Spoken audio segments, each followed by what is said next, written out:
So, today we are going to work on this gentleman. I've done the pants and the skin already, because it's not that exciting. But we're going to do some of his armor and stuff. Let's start with the leather, because it's the most deep part of the figure, I guess.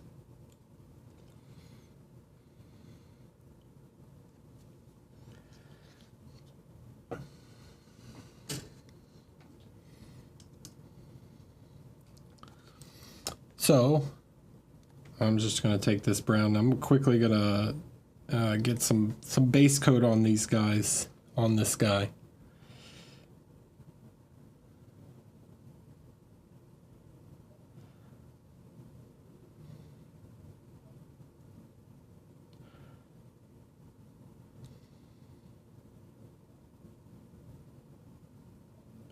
How's everyone doing, by the way? Good?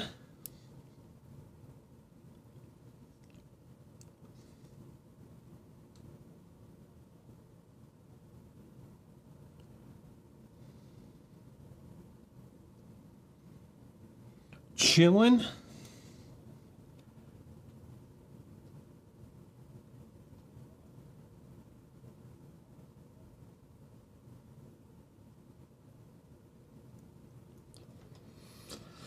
Hi Scott, hi Spesh, hi Gary, hi everyone.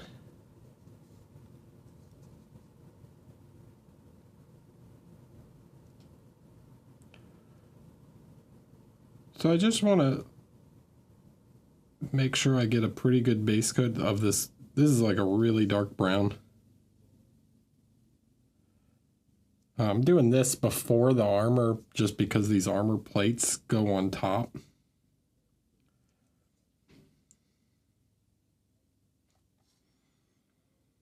I'm using pretty thick paint, pretty much right out of the bottle. Just apply it in one solid layer and then let it dry.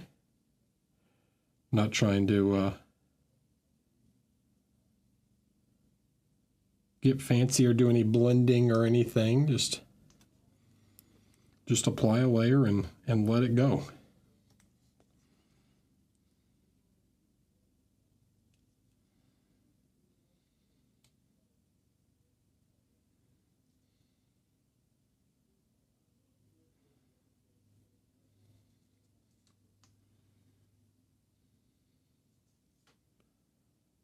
I'm trying to avoid painting the little like armor pieces. But if I accidentally touch one, it's not a big deal because I can come back and do it.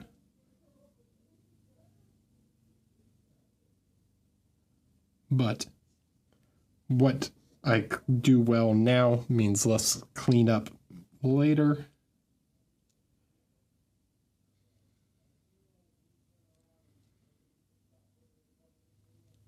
I am trying to avoid getting any on the pants.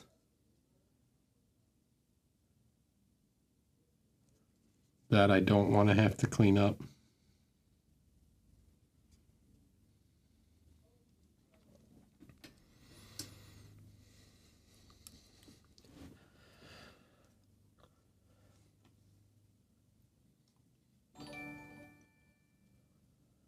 Seraphin Army, hello. Thanks for following.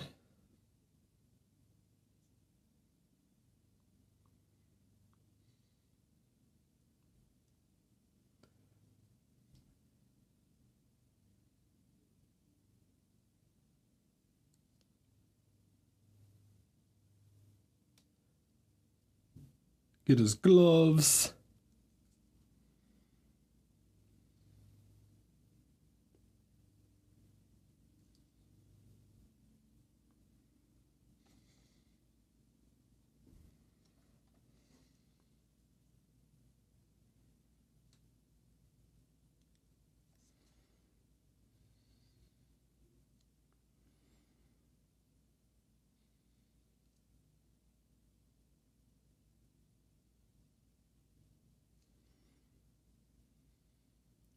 So this isn't the most exciting part, right? Like base coating stuff, but it is important to get a nice consistent layer across this stuff. You can see like the brown covers nicely.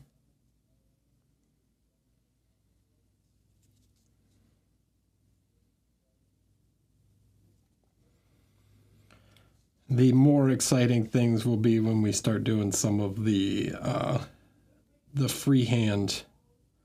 I want to, so this is my sergeant, and I'm going to do a bit of like some fancy bits on him.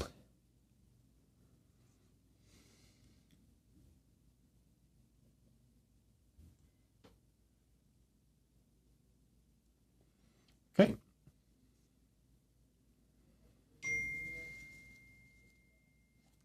He's got a little more brown right here. His belt and these little pouches.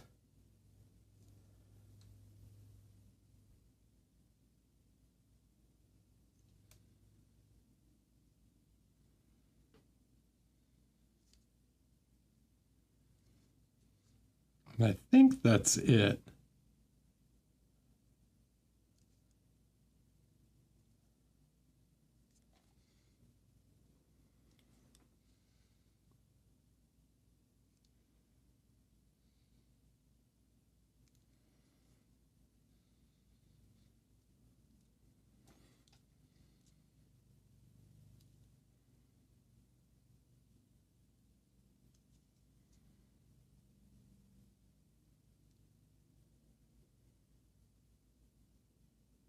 Okay, so just get everything base coated nicely. Now, we want to do his little robe thing, whatever, tabard. I'm going to start with like this brownish tone.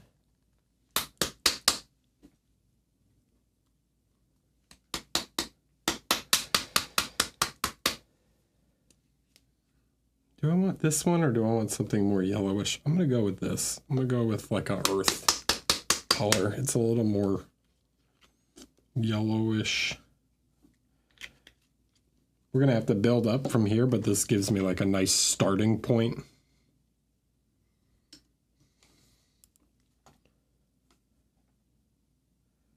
Let you guys see some of these details a little better.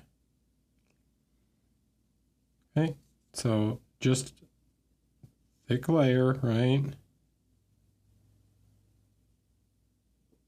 Just try and apply it in kind of one go. Let it dry, and then if I need to apply a second coat, I can.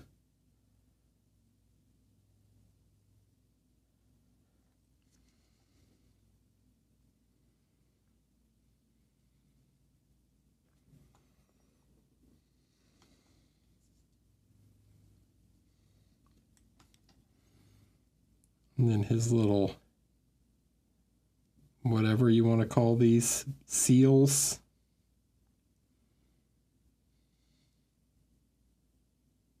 They're not really purity seals, I guess. They're more like, I have no idea what to call them, honestly.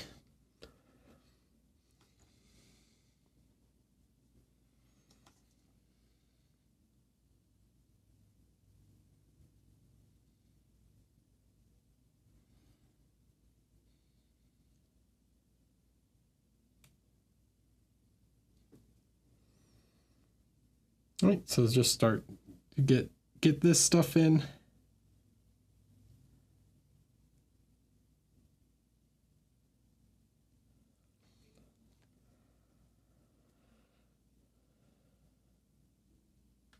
It's Wednesday, buddy.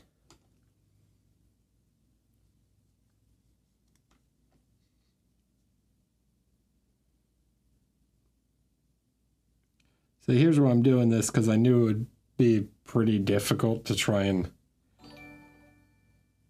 paint this belt buckle without getting paint on it, right? So I can easily go back and paint that after without having to worry about, oops, I got some paint on that thing I didn't want to. Hello. And I'm going to try Parizawi. Thanks for the Prime, man. Appreciate it. I'm doing my best here.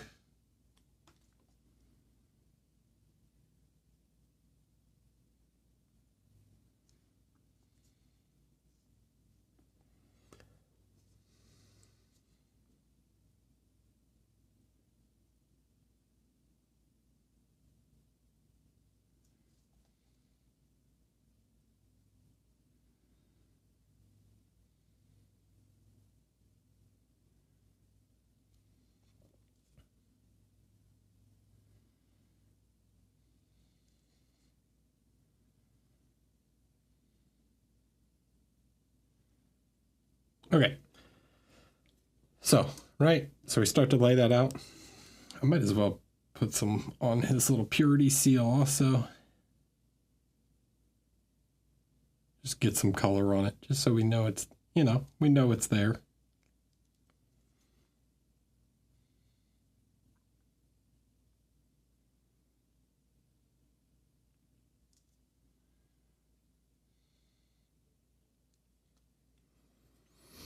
Hola, Tito.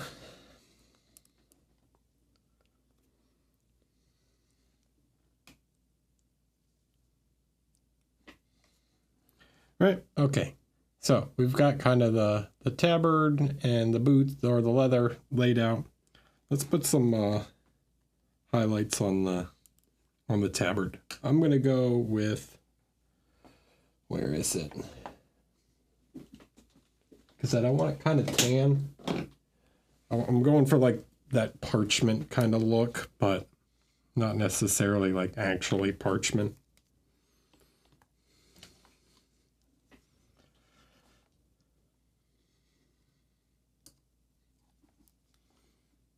So we'll mix some together with this tan. This is going to give me more coverage than that one.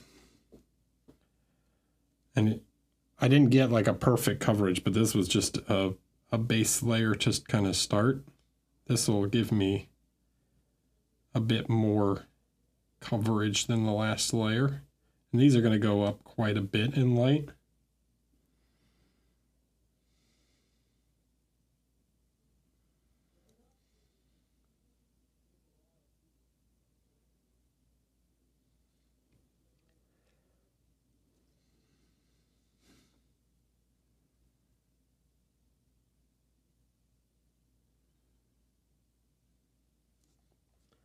Right. That's a little closer to what I'm looking for just a base.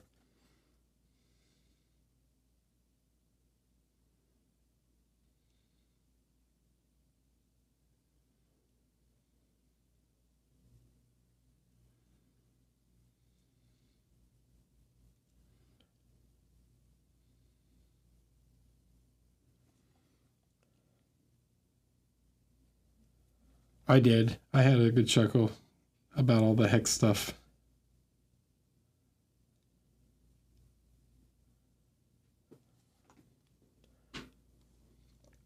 The next figure is quite cool too.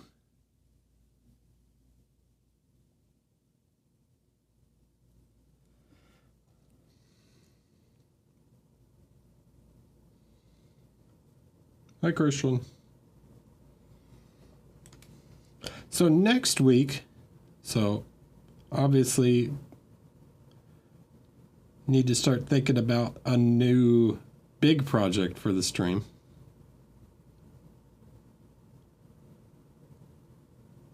We've got a few options. I'm going to throw out some stuff, see what you guys think.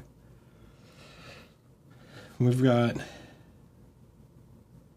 the Joaquin goblins, the ones coming out of the door. Or we have the new Spirit goblins. or the new spirit goblin riding the pig.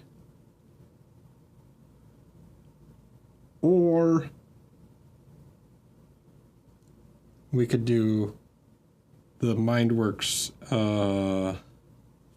Death Dealer.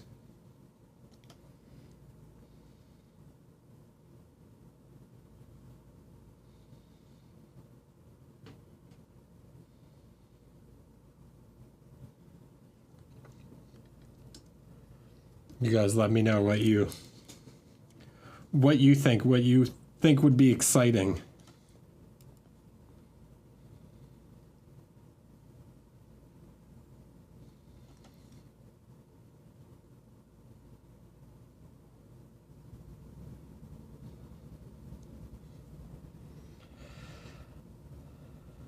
Death Dealer without using black? What?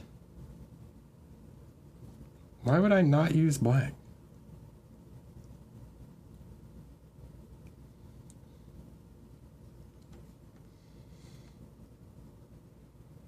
I mean, I probably will make a poll on Discord, but I'm just curious what the chat thinks for the challenge. I don't believe in like randomly challenging yourself to not use black. Like,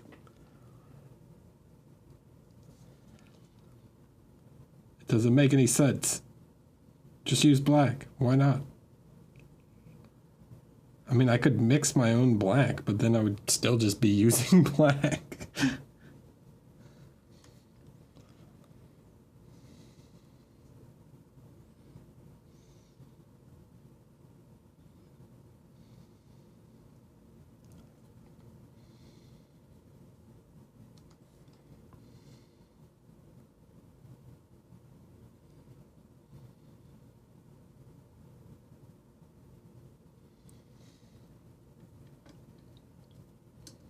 Why are you in Beaufort, South Carolina? Why are you in South Carolina?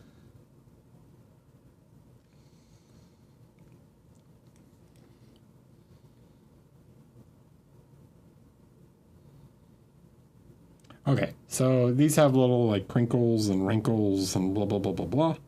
Let's work on pushing the light on some of these, right? So we want to, okay.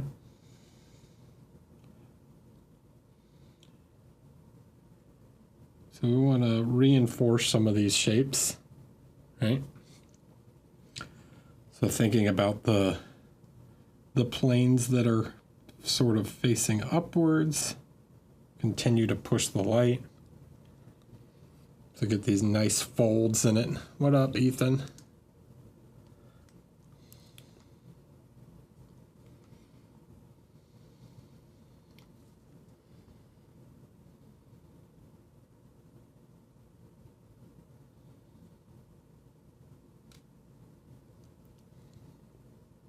Okay, so you can see sort of the folds. And here we want to start to place some highlights on these. I'm thinking about the volumes, right? So this volume goes like this across his leg, but then it starts to go underneath, so I don't want to highlight as much. Hola, Mauricio.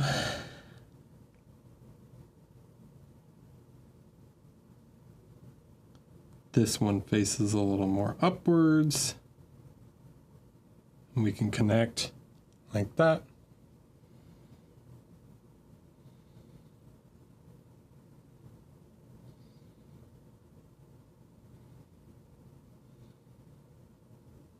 And then we'll start to blend this together.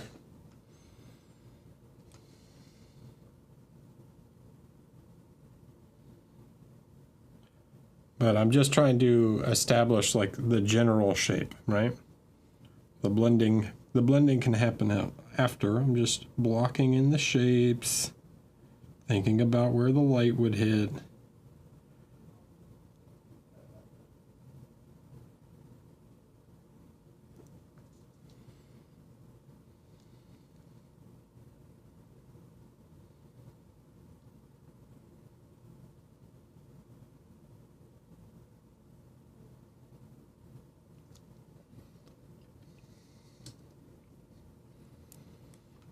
Okay.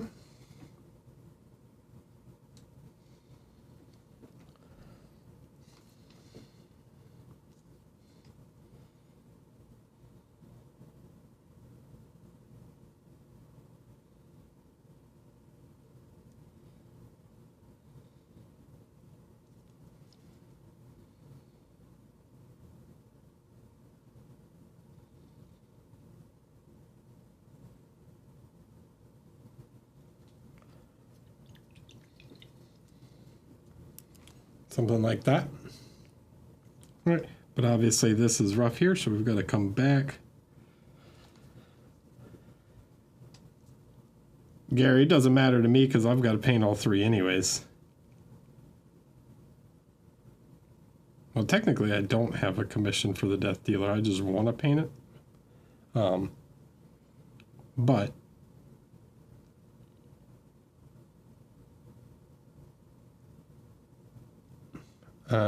the other two are commissioned, so they're eventually going to have to get painted.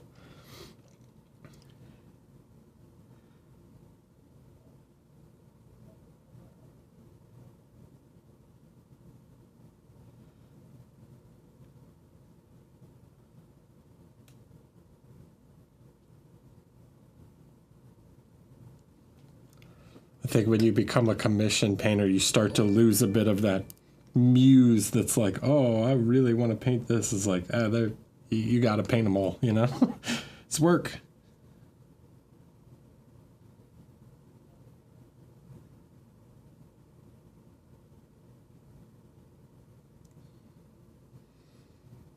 All right, so I'm going to push the light a little more now. Who is that? Oh, it was Velvet and Paint. Hello. Thank you for following. Welcome.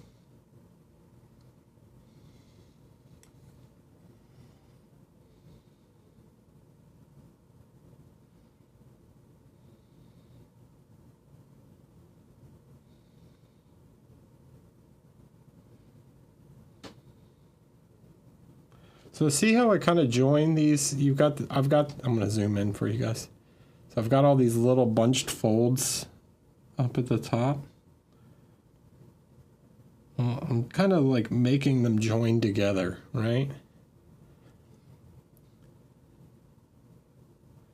This is going to make this surface look like one solid surface instead of like a bunch of little surfaces. Which camera is blinking? Is it the palette cam? I saw that. I saw that. I might stream all three.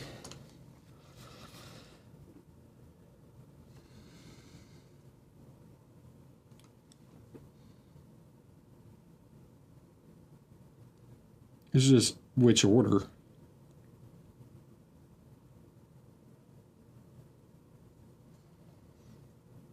Okay, put some little bit of edge highlights on there to help define it.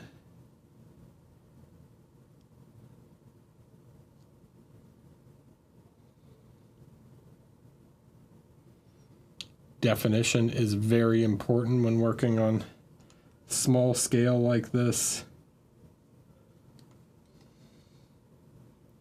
I would say it's the most important thing. You can get away with some stuff at small scale, like lighting being slightly inconsistent, but definition is the big key.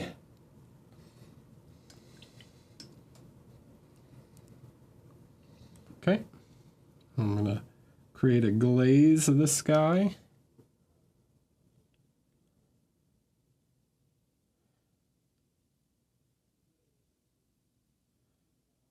I'm going to start to kind of blend this together a little bit.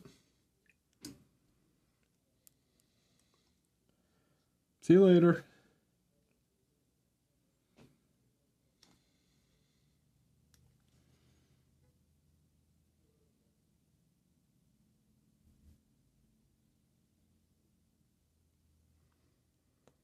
So I can start to move the shadows down a little as it moves away from his chest.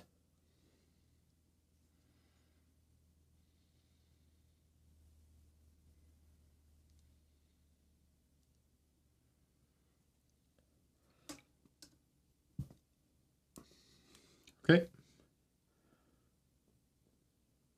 And some of these might be a little dark, so I can push the light a little bit more.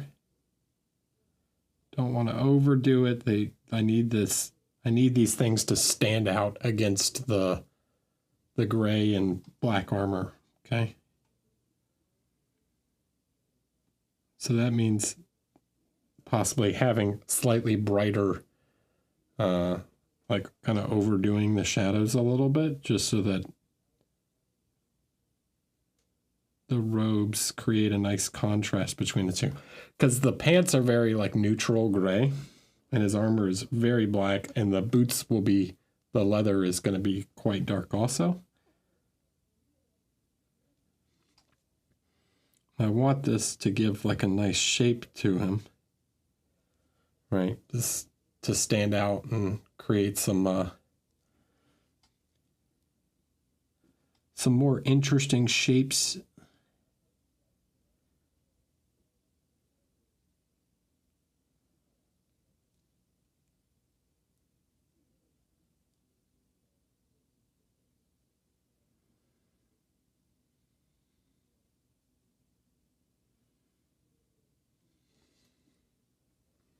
Okay.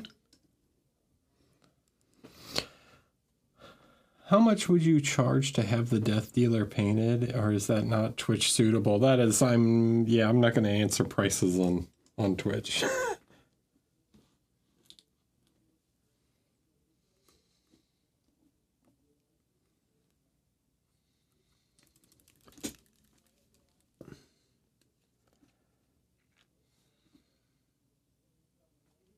Okay, grab something lighter.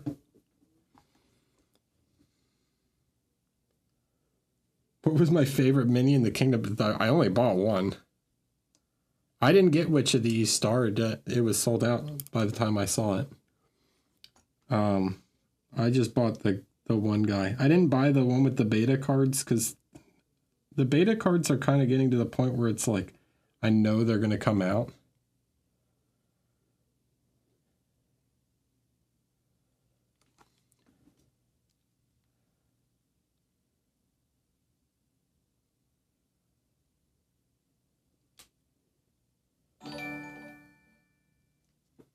Who's that? Godfiend. Hello. Welcome. So let's put some last bit of highlighting on these. Yeah, so anything with beta cards, I kind of just wait for the hard plastic version now.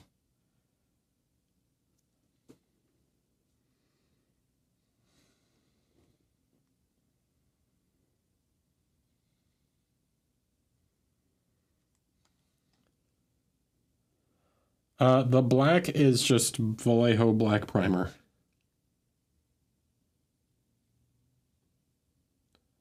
And it is a bit satin, which is why it looks very dark black. If you want to paint a darker black, like, you can always mix a little satin medium into it to get like a darker finish. Matte black might look more black on camera, which is how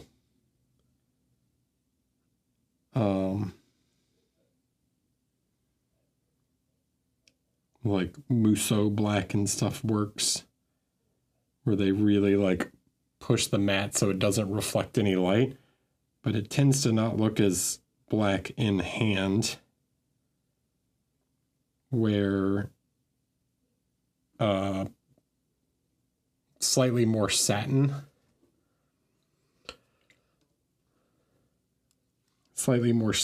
blacks tend to look a little more black in hand.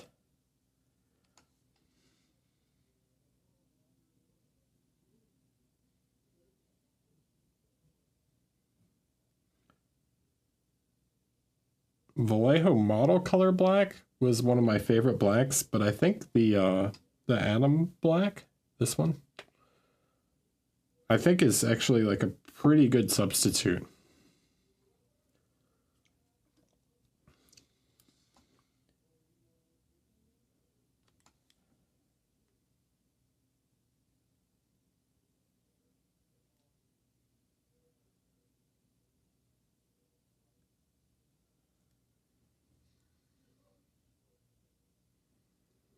Okay, so we gotta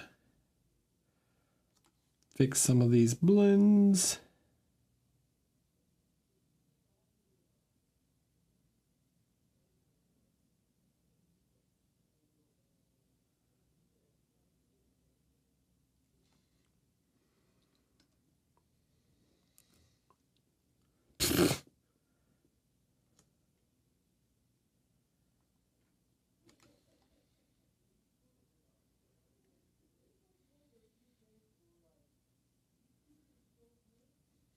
Well, I'm sure the guys at Big Chod, when they were designing that black, also love the Vallejo model color black, and we're like, we need to make an equivalent black.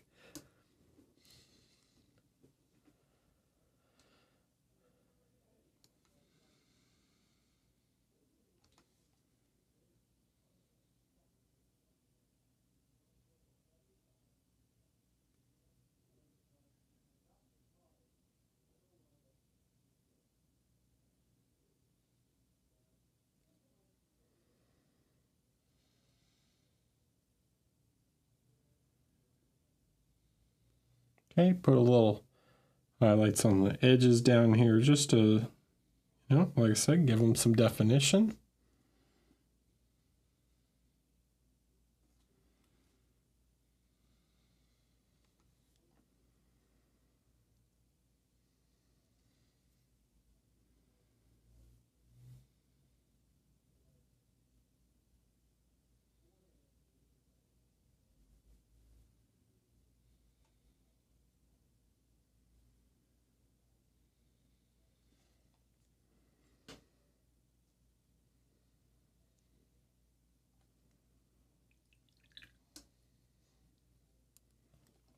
Yeah, I don't know what's up with the store page.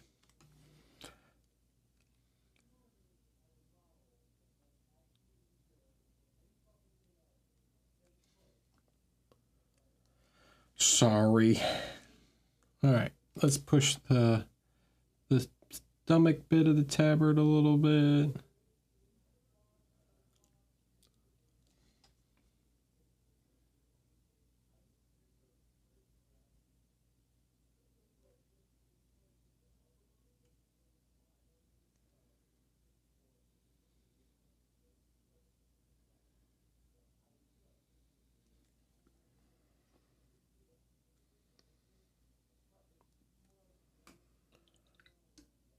You are more than welcome to ask questions.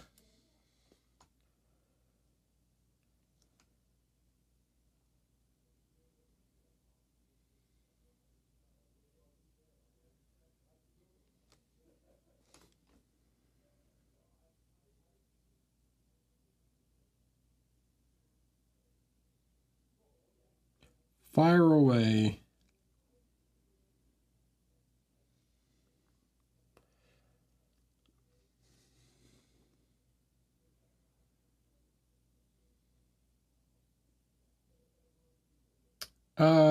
If you take care of them, yeah, they'll last a while. I go through brushes pretty quick, but I paint more than your average painter.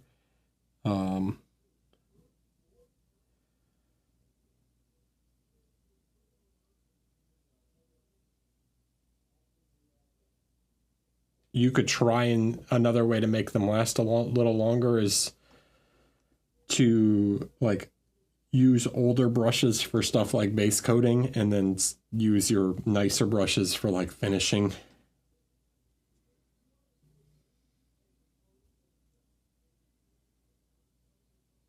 You know, things like edge highlights and stuff.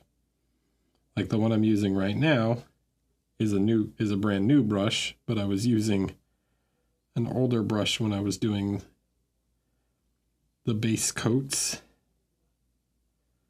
But here I want to make sure I can get some nice fine detail work. Hi, Jackson.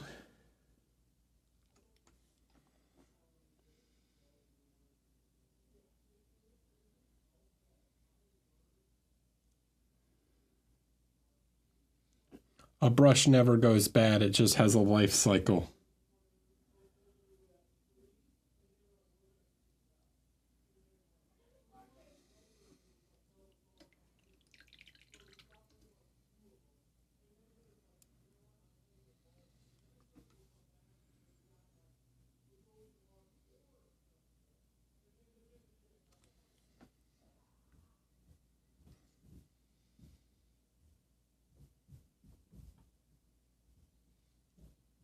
every brush.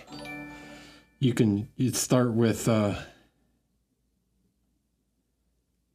starts as a detail, like finishing brush, then it turns into a base coat brush, then it turns into like an effects brush where you want to like mash and stipple with it, and then it turns into a sculpting, like smoothing out stuff brush, and then it turns into a sculpting handle, or a brush you use to mix the paints in your airbrush with.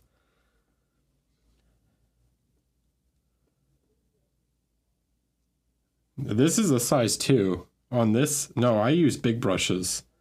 Like, I've got a size 6. So, I can't even get it on camera. I mean, I've got size 6s. Like, if I'm painting a bust, a size 5 is like really nice. This is a size 5 because it doesn't really matter. Like, the point's good, right? This one's a little more used. This one's brand new, but 3 is my absolute favorite. Like a size 3. And I can paint a whole figure with a size 3. I can paint a whole figure with a size 5, as long as the tip's good. It's a little easier on smaller figures like this when you're trying to move the brush around like tiny things and not accidentally touch other parts, to use a little bit of a smaller brush.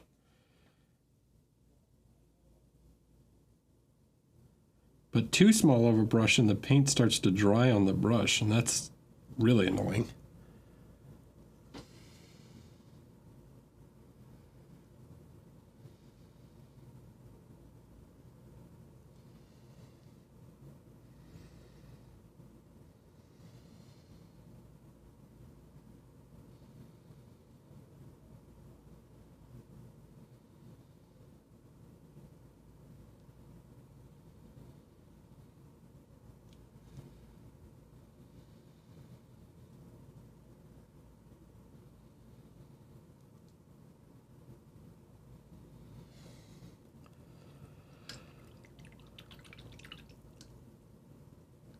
Yeah, a size 5.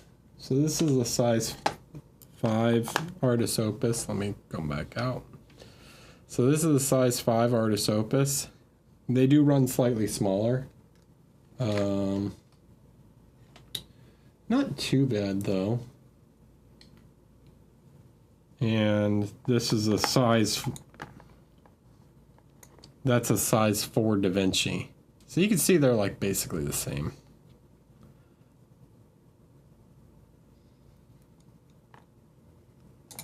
Or like they run about one size smaller than like the other brands.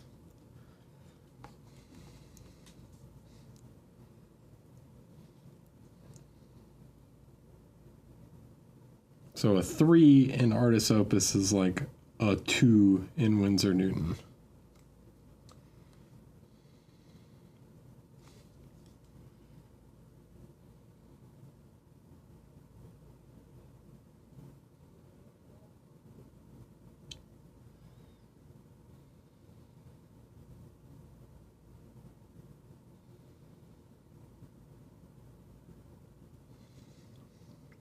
If that makes sense.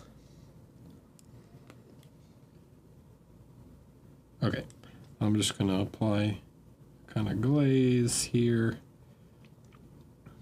Unify this a little bit. I don't want it like too white.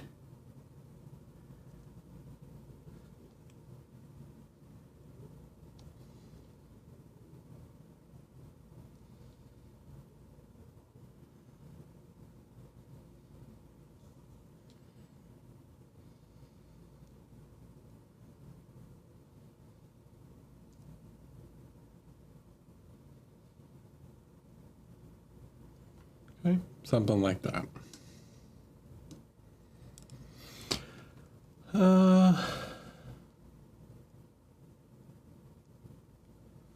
Well, a bigger brush can hold more paint in it, so I can work for longer. JP Wee or Joey, and Dark Dante TV. Hello, welcome.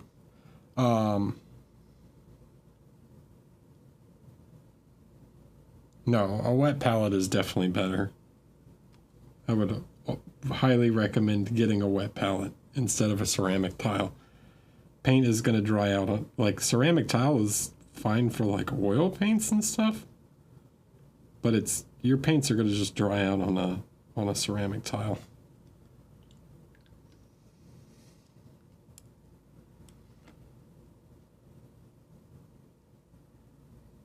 Okay.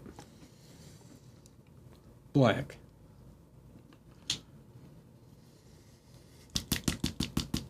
So we're going to get pretty fancy with his belt buckle.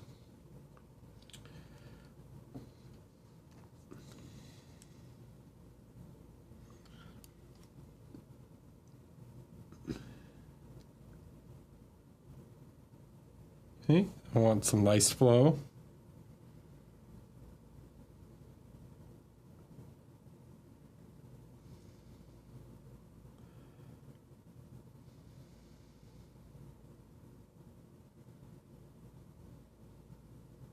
So I sculpted his belt buckle, or his stomach armor, whatever you want to call it. It's just out of milliput.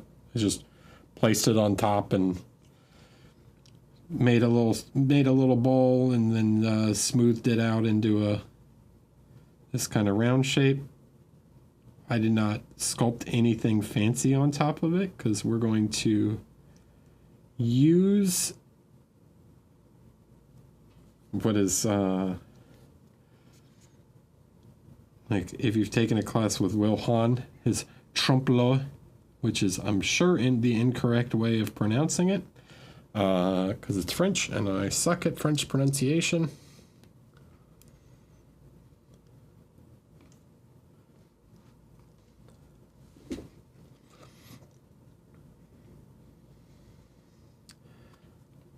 But basically the idea is we're going to create a three-dimensional effect on his belt using paint, like two-dimensional design.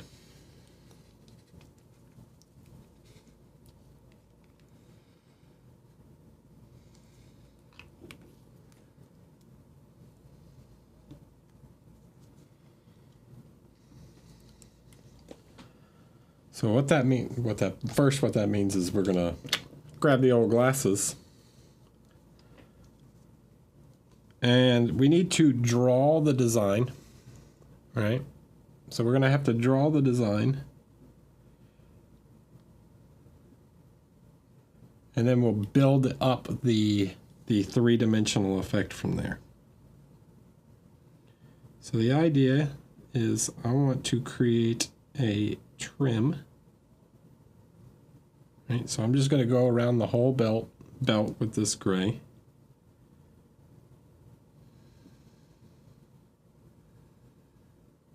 Until I get a nice even width all the way around.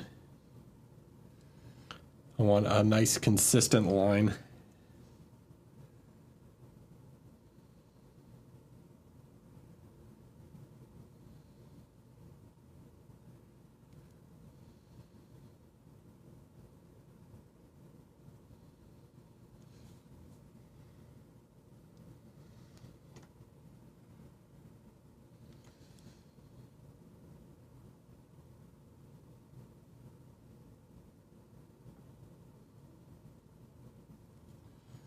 Okay.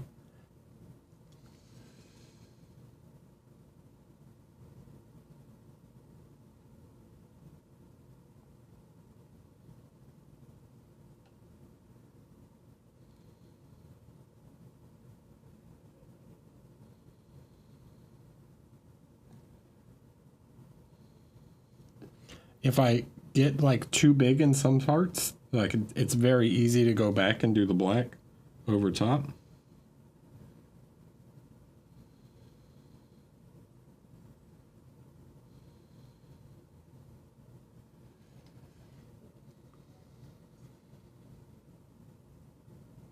Is painting sisters as bad as... I don't know. I've never painted a Sisters of Battle figure before.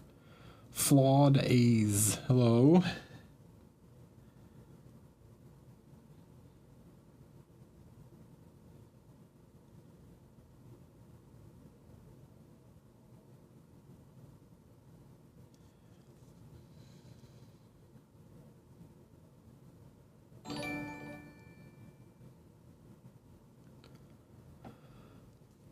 And Architects. Hi. Welcome.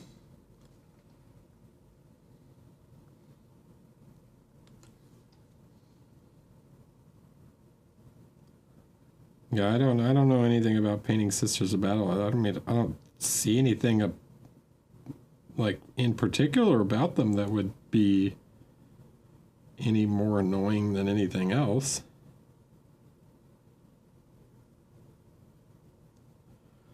Right, so, okay, so we basically have the circle.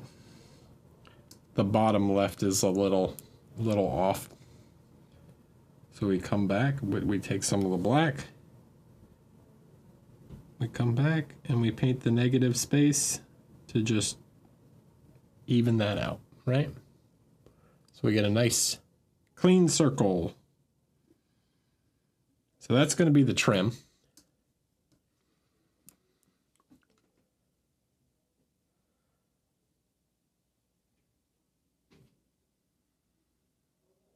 Yeah, no. Chaos are not particularly fun, I've got to say. So then we're going to come in and we're going to paint a line. I'm going to mark the top and bottom in the center to get a nice center point. We're basically going to paint the Deadpool logo in the middle. I guess is what we're kind of doing. So we want to connect the lines.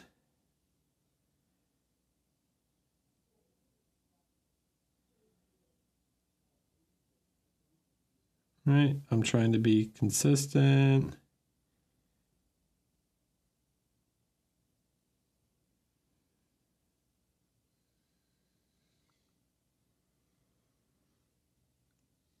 See you later, Jackson. Right, so make sure the two halves are even. I think the left half might be a little wider. There you go. Okay.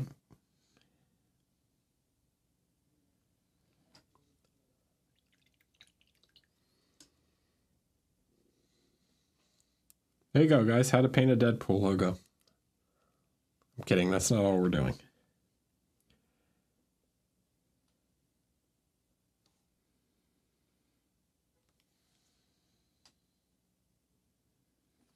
Then we're going to go in the center.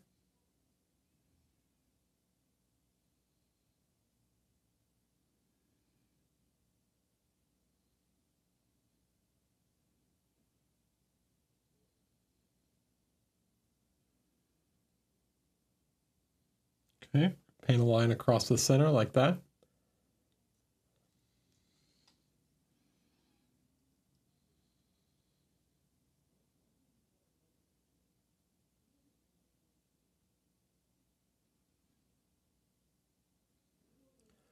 So you can see here that the line is like not clean and not even on both sides. Got to make sure it's even.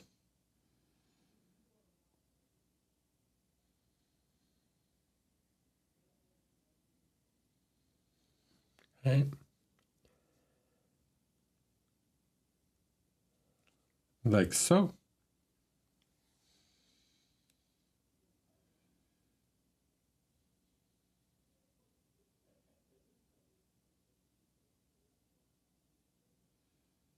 You can go a little further than you need to. And then always delete parts that like, so if you paint it too long. So I'm going to, because it's very hard to paint like a perfect square on the end. Right? It's hard to make those lines super chiseled looking. I can kind of overdo it like this.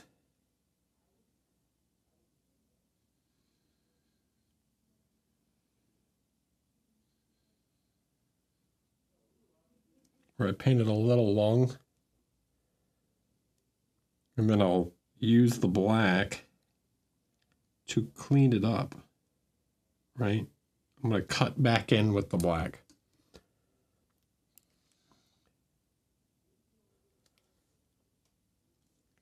So you can see that this line is not straight.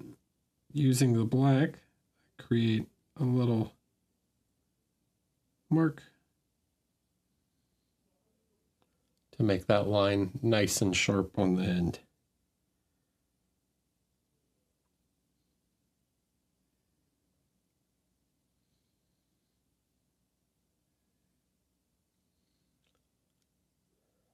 Like so.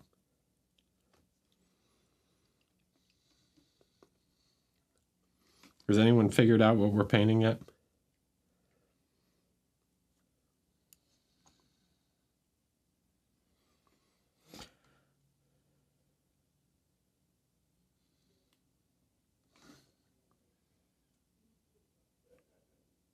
Then I'm going to round off these.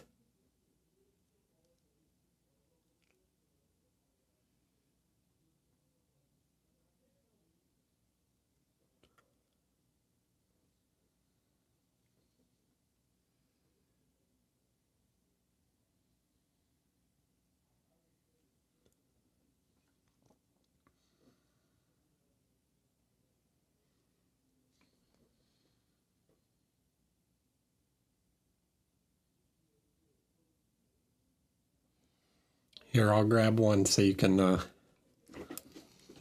see.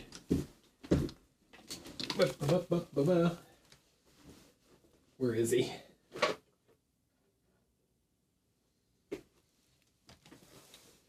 It's very tiny, so we're gonna have to get it in there.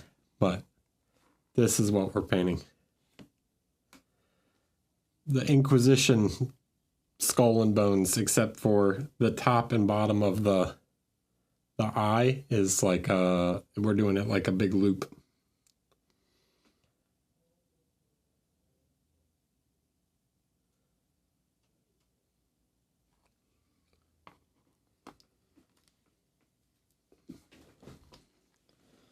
So to tie it into the circle, it like goes all the way around.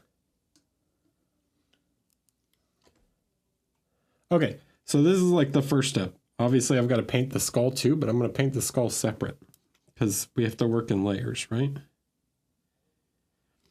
So now I need a lighter color.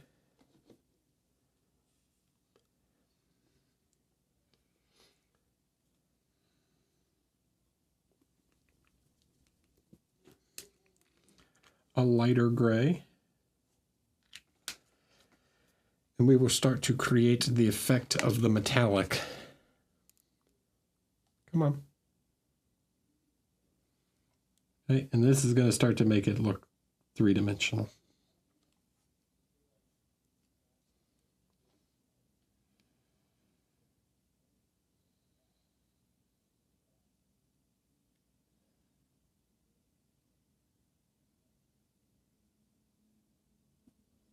So I'm going to build up the edge.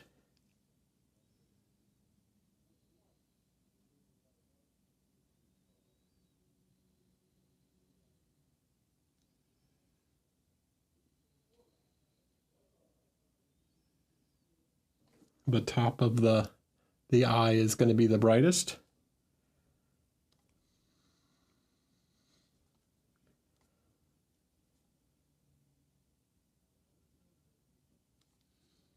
And then I'm going to do the reverse down here.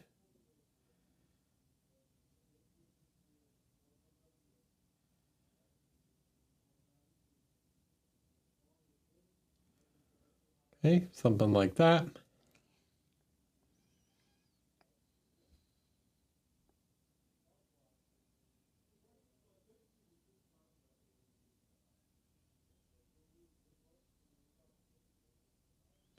And then very carefully, I'm going to have to paint edge highlights on all of these parts.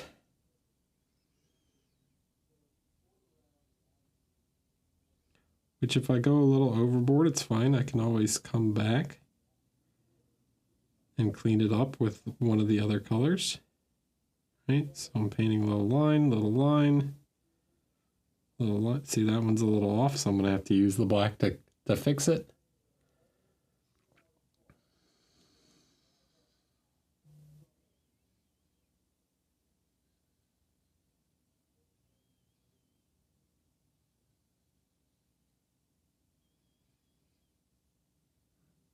So essentially I'm like embossing the gray parts.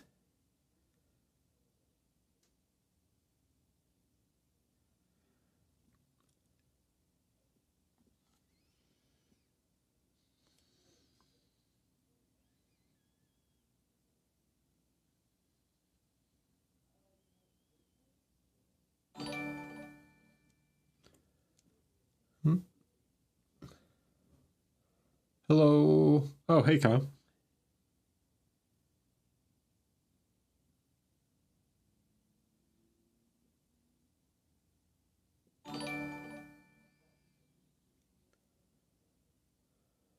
Black sword, hello.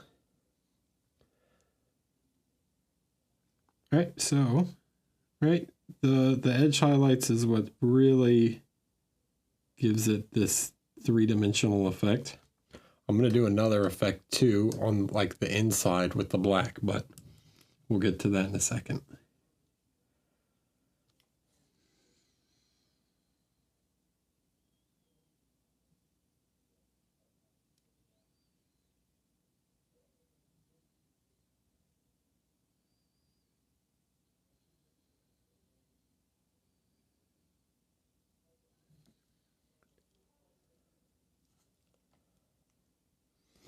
Good, man. How are you?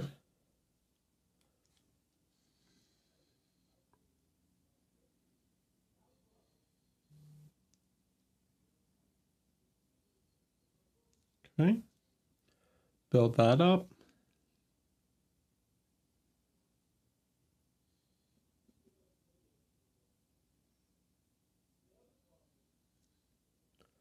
Right. Keep building the edge.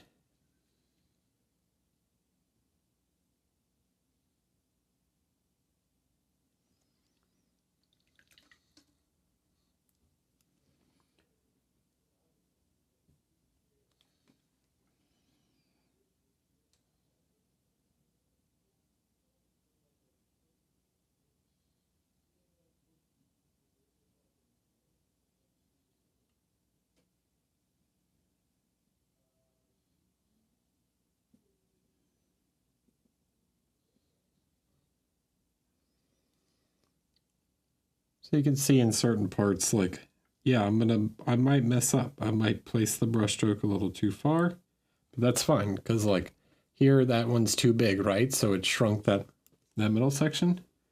Okay, big whoop. Big whoop. Don't worry about it with free hands, man. I just come back with a little bit of the black and I thin it out. You know, I paint the negative space and just fix it. Don't stress. Like this one's a little too long compared to the other one. Okay, so I make it a little shorter.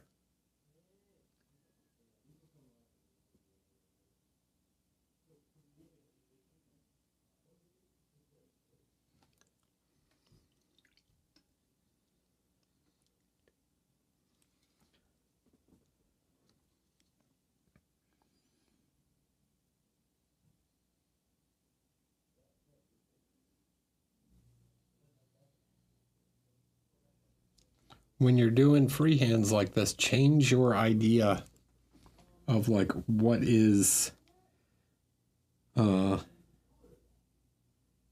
emblem. You have to start thinking in like negative space also, right? Use the background color as an eraser essentially.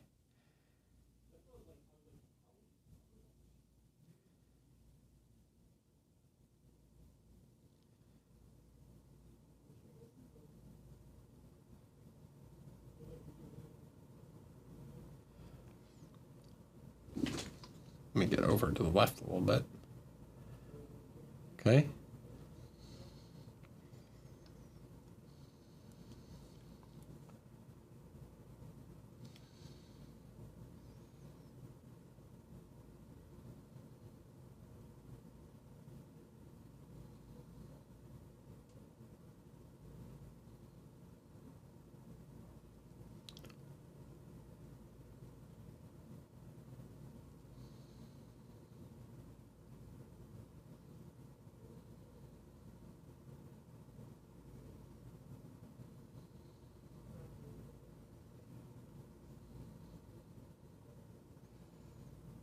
All right, so here I want to get those outlines to give that some shape. But then what's going to happen, right, is I might go overboard on some of these, which I didn't do too bad, but if that happens, it's easy enough for me to come in, which I'm going to end up just painting directly over top of this anyways with the skull, but you can come back in with that gray and fix it. All right, so don't stress so much about like getting it, like trying to get perfect brush strokes the first try, because you can always just fix it afterwards.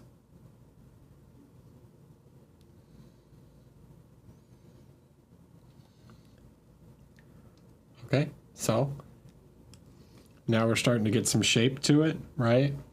You can start to see the like 3D effect kind of come through.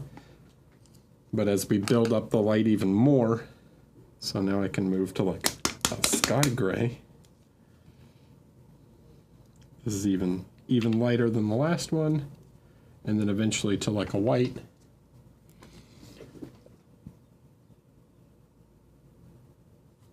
Right, so in fact I'll mix a little bit of the off-white into it just to lighten it up a tiny bit.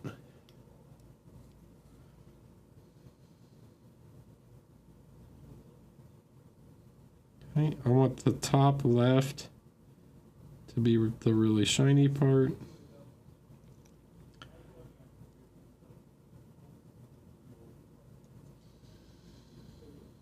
Servitors, man. The answer is always servitors.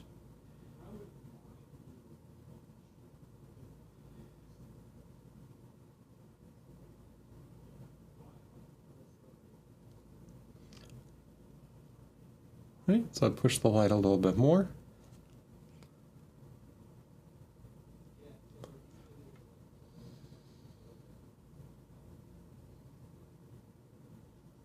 And here, this part of the belt buckle, right? Any of these top edge, like the top edge, if I want this to really look like it's three-dimensional, I have to push this edge out.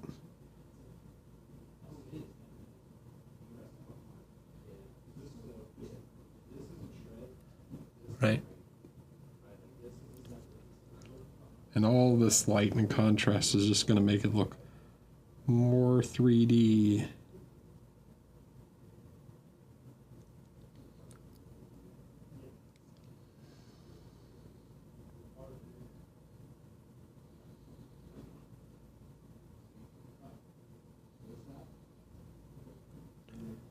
See? Then I can flip them over.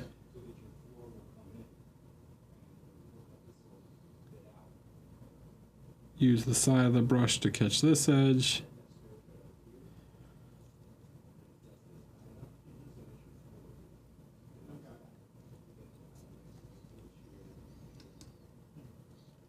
All right, now I'm going to take a little of the black mixed with some of the gray. Make a darker gray. I'm going to paint inside of the work I've done to create some more contrast here. And I can make that edge even sharper. Right. So that makes that line super thin.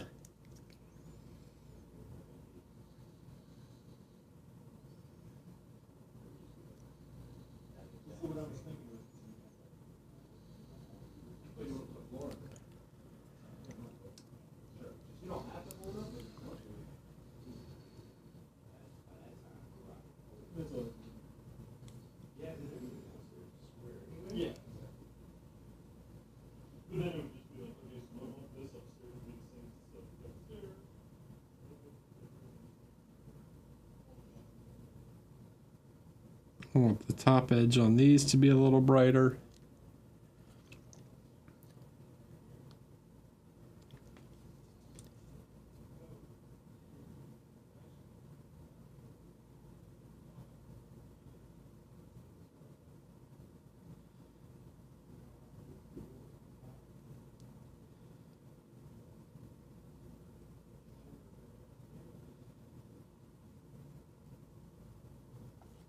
Okay, something like that. Makes sense so far? Everybody's getting it?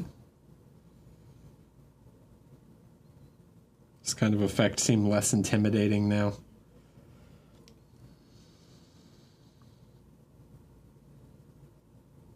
And I can add some little sparks and shines where I want.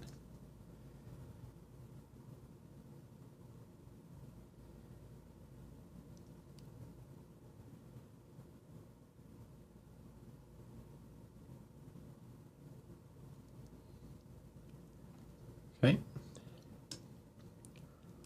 Now, what else can I do? I can take some of the black and here at the bottom,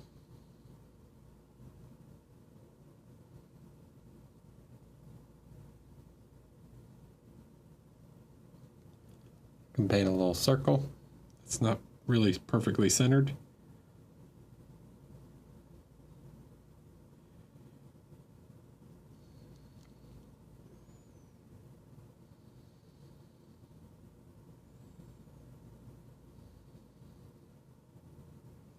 That's okay. Like I said, it's easy to come back and fix it. You just find the color that's right next to it and clean it up.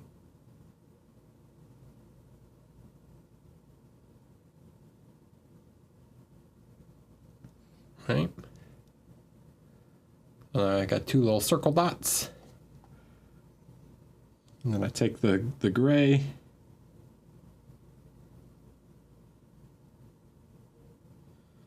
And I can put a little highlight in the top of each one. I create little rivets.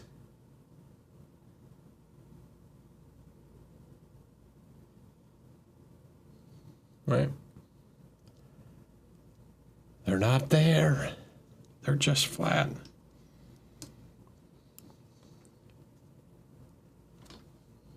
Right. Okay. Now I need to go to like actually white. White. Oh, I can use ivory. Also works. It's a little brighter than the off-white.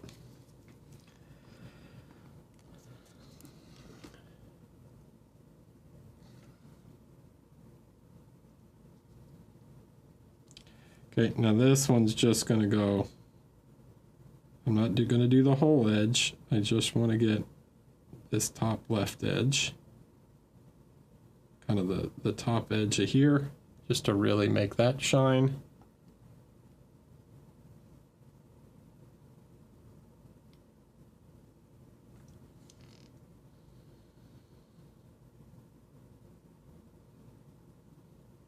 And then this edge is a little bit more difficult because you got to paint a thin line. We're going to follow that edge. Right? Make that one even brighter.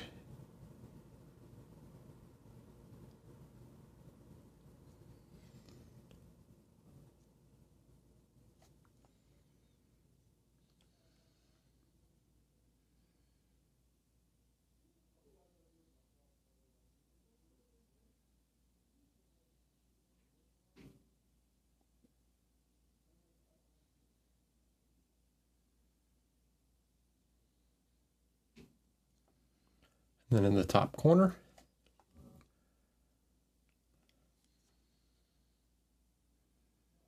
I can do the opposite corner. This is just to give a little shine to each one of the little corner emblems, right? Something like that. And if it gets a little messy, once again, who cares? We just come back with the black and just fix it. Just clean it up.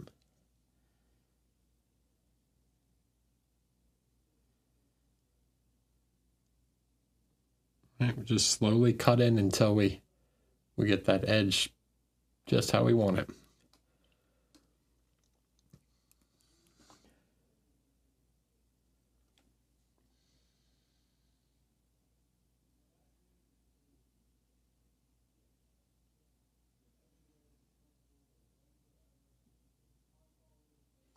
Okay, put another little white dot on each rivet.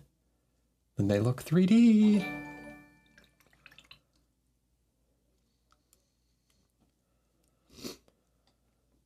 Hello, Volgarez. Welcome. All right. And Gozy, thanks for following. All right, now in the center here, I'm gonna like glaze in a little more black.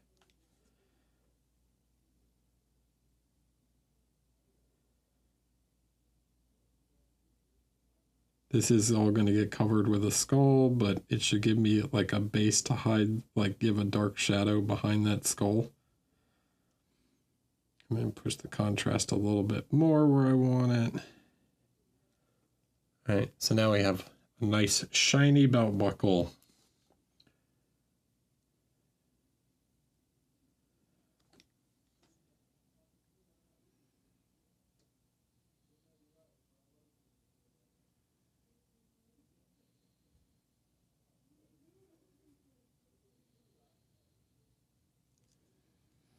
And does it look three-dimensional?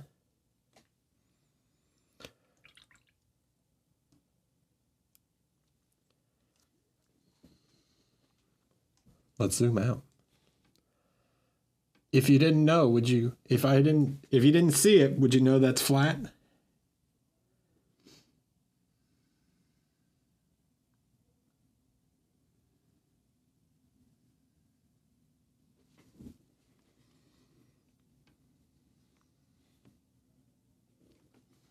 All right, we can do one more little effect.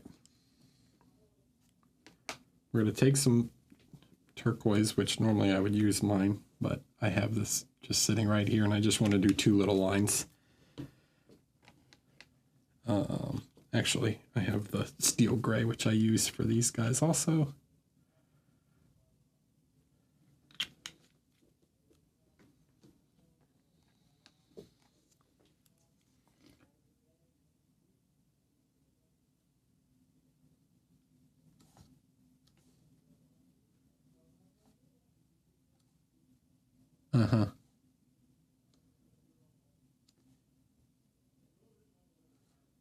Add just a bit of black to it. I don't want a super bright color here. I'm going to take this like turquoisey gray. And inside,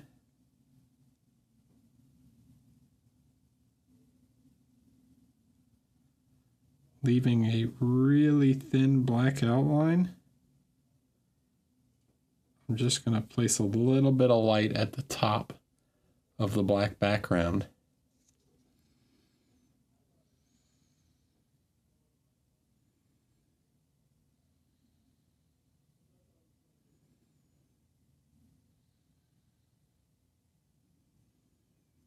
To give some shape and some volume to the black.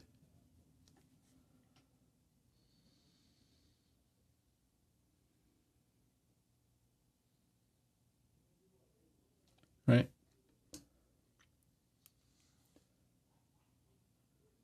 Push the light just a little bit more. I know Proteus, I know nothing about the new Scale 75 paints, to be honest with you.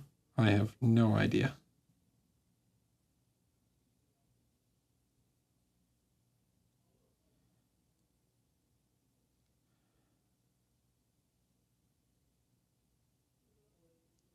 I know zero.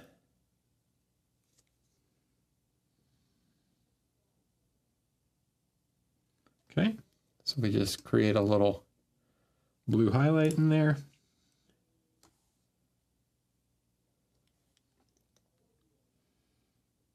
Bluish.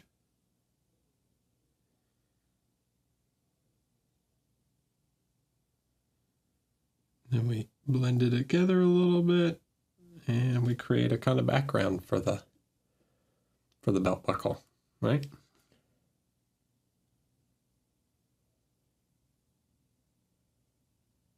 No. The answer is no, Richard.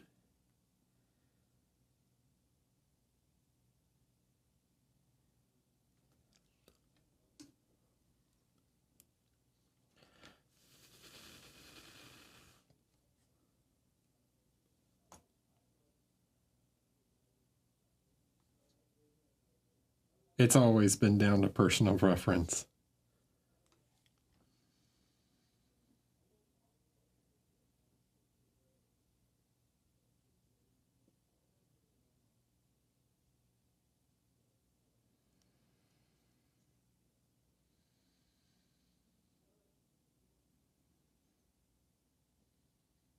I mean, if you watch the last like Ninja video where he's talking about like what paints he likes, he doesn't like Chimera. But then Trevelyan also made a video where he's like, I like Chimera. And guess what? I also use a lot of Chimera.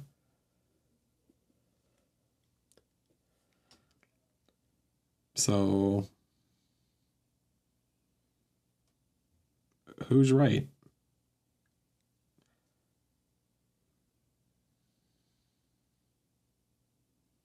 The answer is they're both right. They're both right. Okay. So we got the little Inquisition eye. Now we need to put a skull in the middle. I don't think I'm going to do the crossbones. I like the shape of the eye, but I will put a skull like in the center. So, but we will do that when I come back. I'm going to take a quick break and quick 5-minute, and I will see you in a few.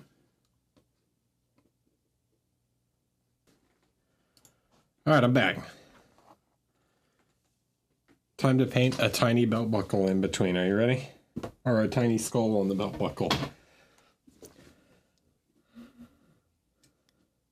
So we did all this work in the center. Now we've got to paint the skull. So what does that mean? We're going to start with black. We're going to make the outline for the skull.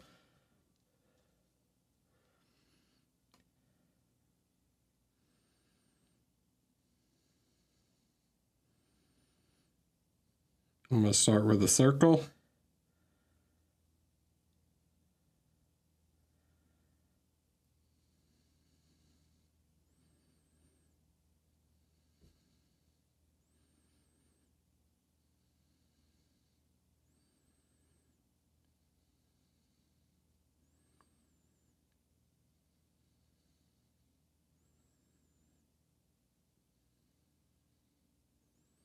Slowly pushing it to get it to the shape that I want, or to the size that I want.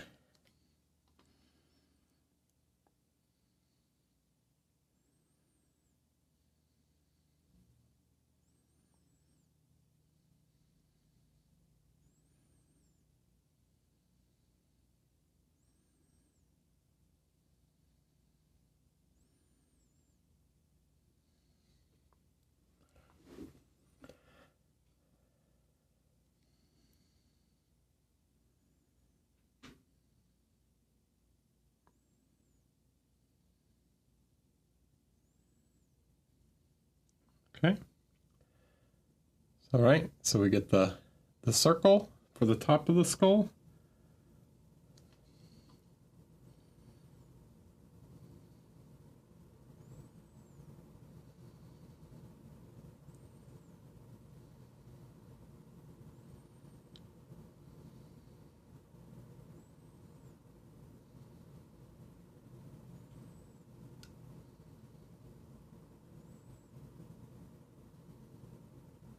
Then we paint another little part on the bottom to get the lower shape. And then we're going to flare out the cheekbones a little bit.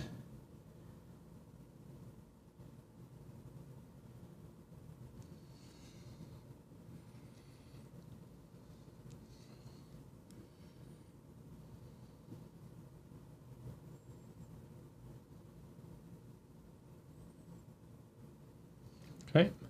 So that's just to give us a background for the skull, right?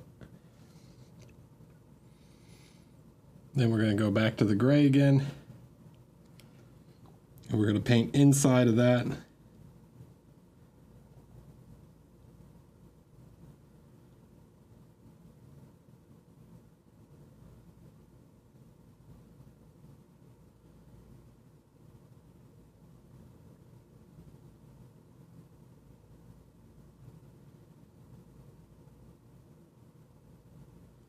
That shape we just made. Do I need to zoom in more so you guys can see what I'm doing?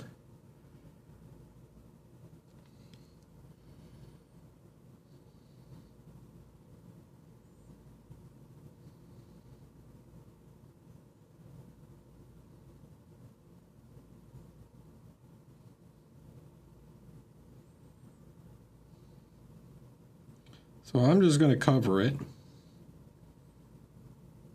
because I'm going to put the nose and the teeth and everything in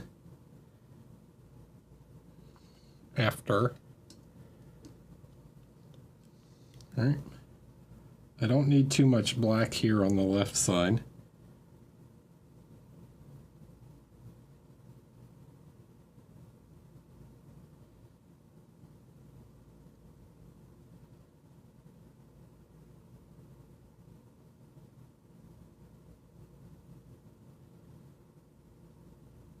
Right, something like that. So we've got the kind of outline shape of the skull. Then we're going to move up in the light some more.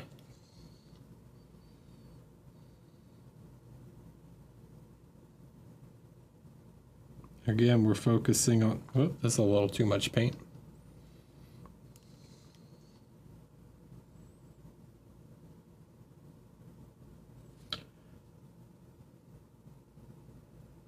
We're focusing on the left side of the skull.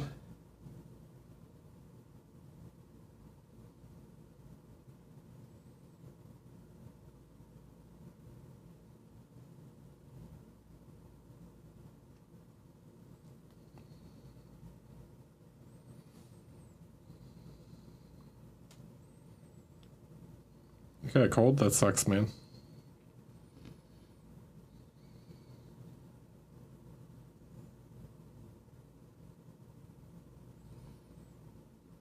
Okay, and then I'm going to come down and I'm going to create the kind of temple and brow.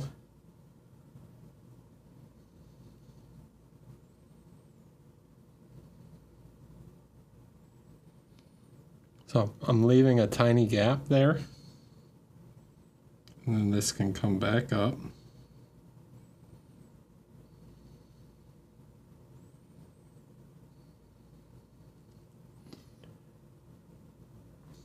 Okay.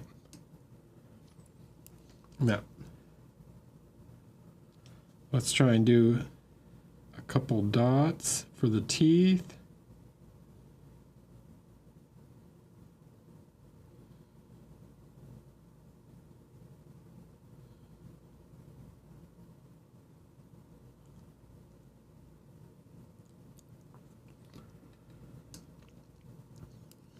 Then we're going to take the black again.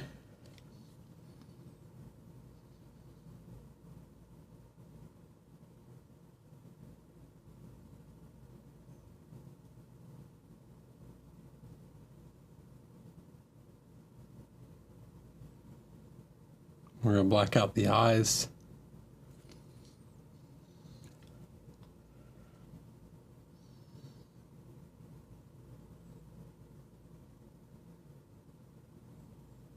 Create a little nose. And we're going to use the black to kind of like pull in the shadow of the cheekbone a little. It's very tiny marks, but you get the idea. Then using our gray, we need to create the highlight of the nose.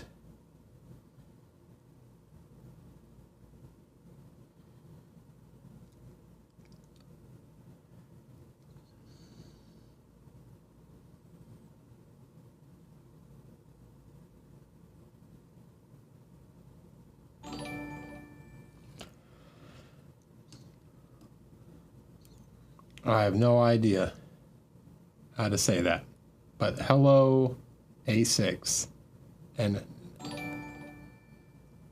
Navarro, I guess, in 6 Second Magic. Hello, if in case I missed you.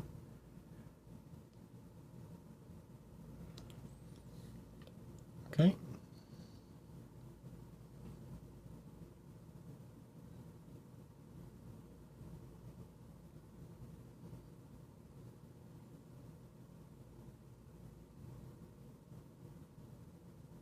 The underside of the eye.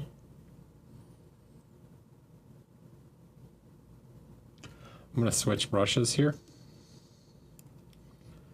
to the dagger It lets me do dots a little easier.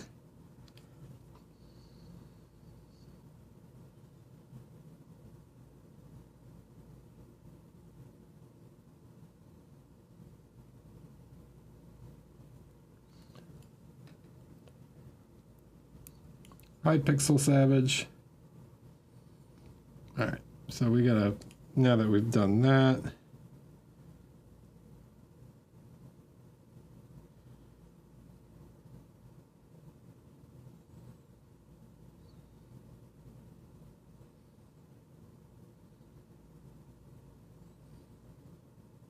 I'm gonna adjust the skull eyes a little bit.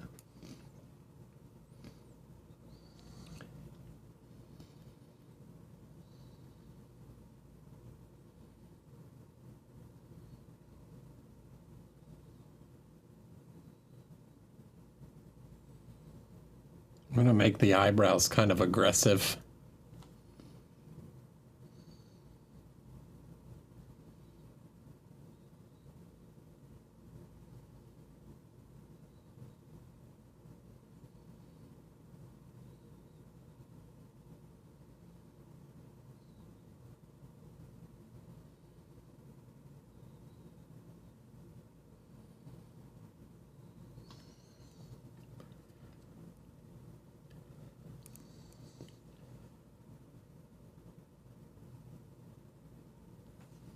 Okay, then we push the light a little bit more.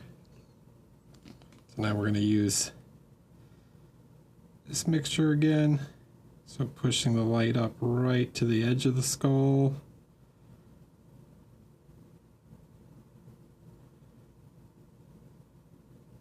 Little dot there. Dot on the tip of the nose, the top bridge of the nose.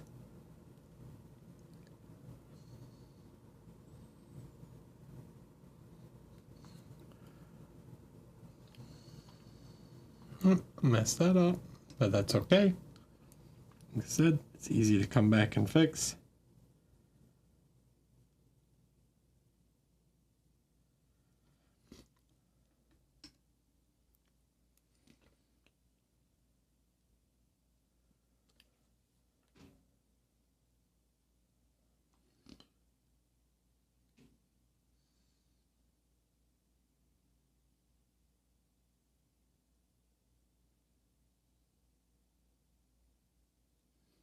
So someone asked the same thing on Instagram, and you know what my answer was? Do what I want.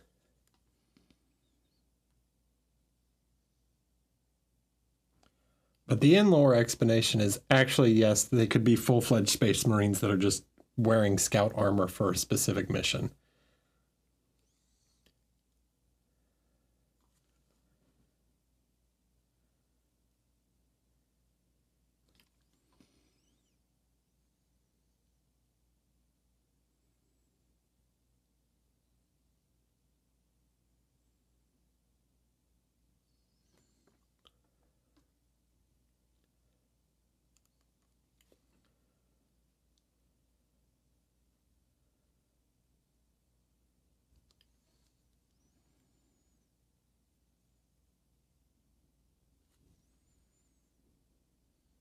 You can actually do it in the old Death Watch RPG.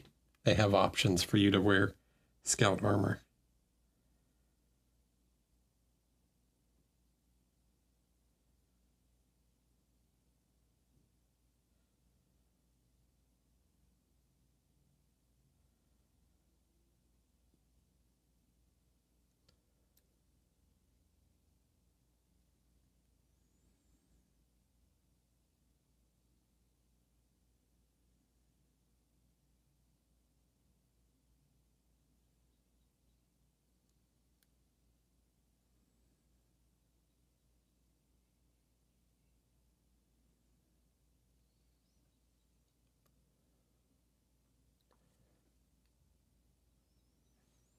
And then with the white, or the ivory, whatever,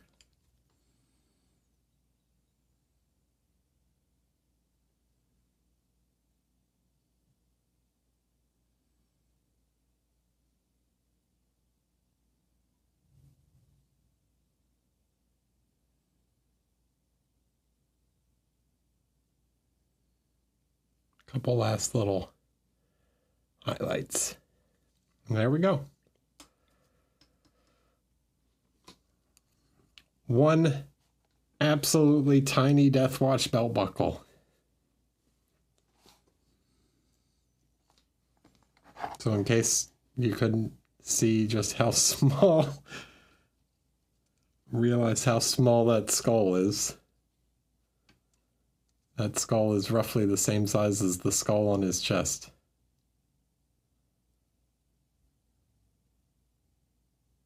It is a little rounded on top. I think I want to El Kawaii do. Hello.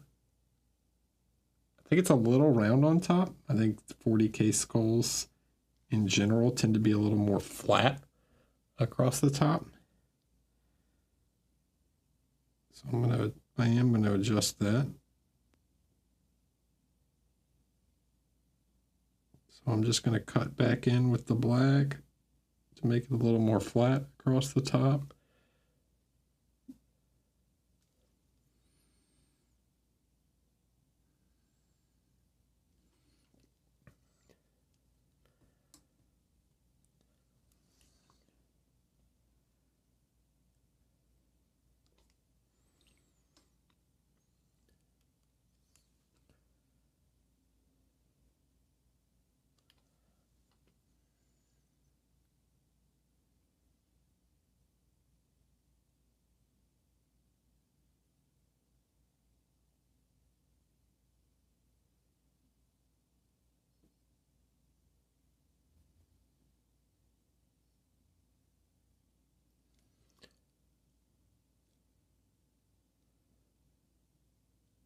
Like so.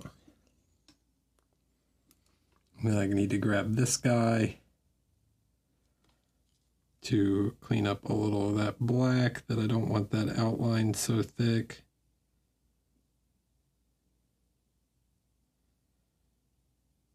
So we just push it back a little bit.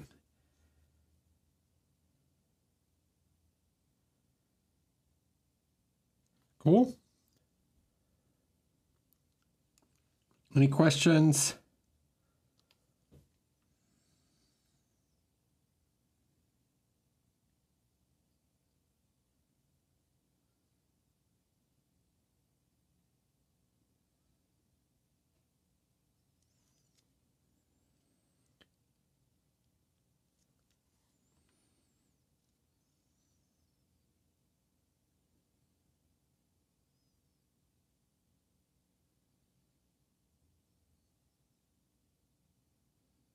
No, I explained it perfectly. Excellent.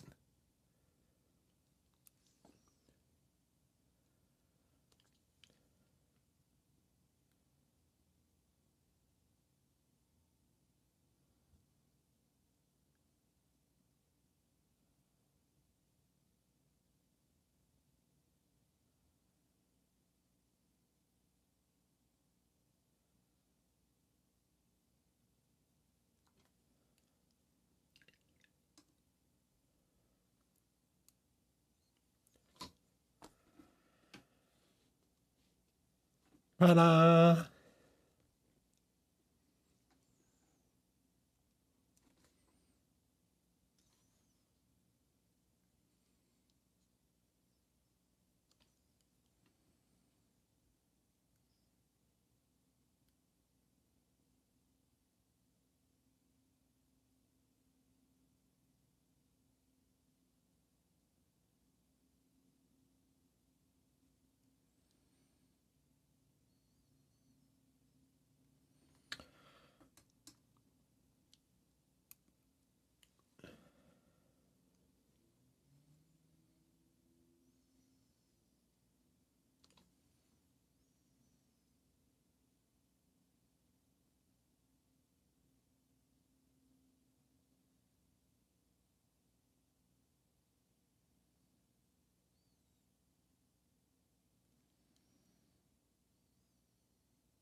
Okay, what next?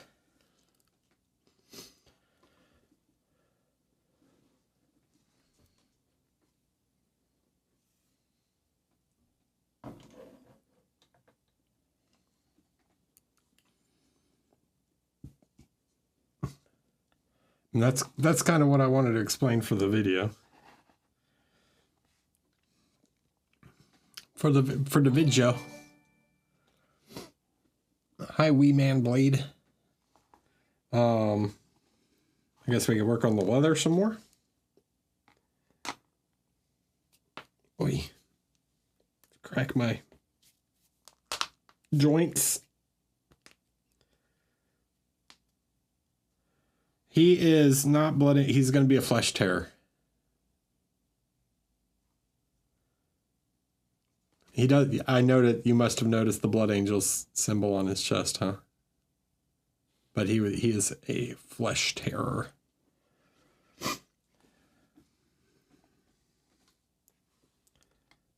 The slightly angrier Blood Angels. I don't know. I already did a Blood Angel, so I figured something a little different. Where did my brown go?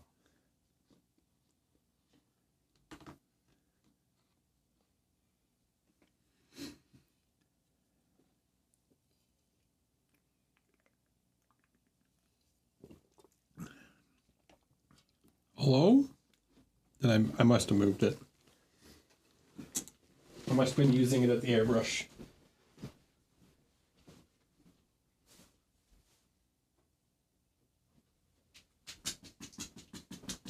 Yep.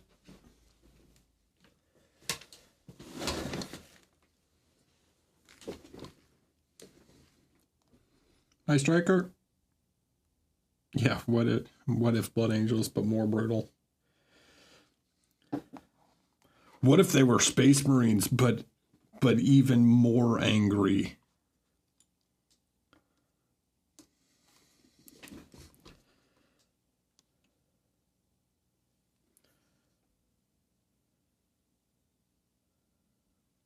My Red Razor.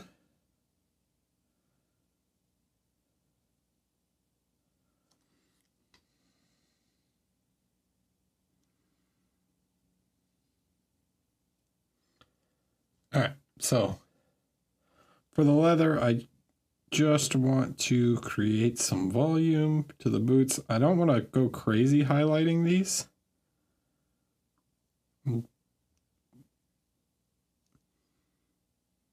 I do want this to look like a darker leather,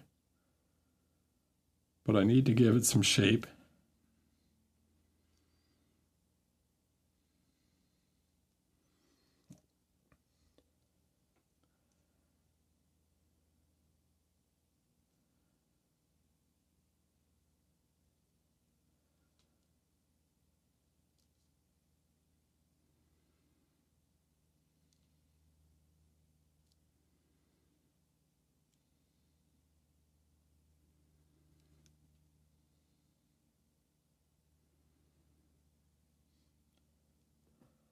The faces, they're not all done. I've got a couple more, but his is done. We can grab it real quick and throw it on him just so you guys can see what he looks like with his head. I'll grab a little piece of blue tack and toss it on there. I gotta rip the pen out though.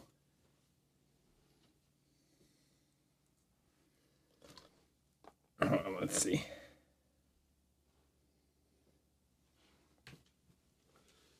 Let's see.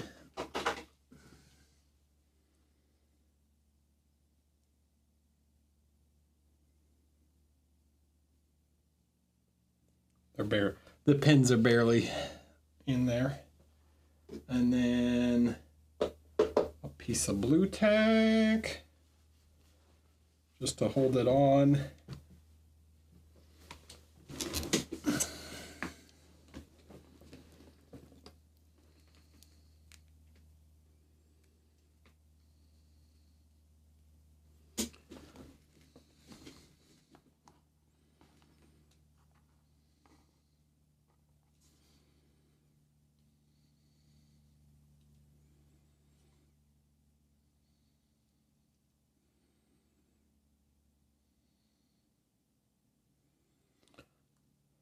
There you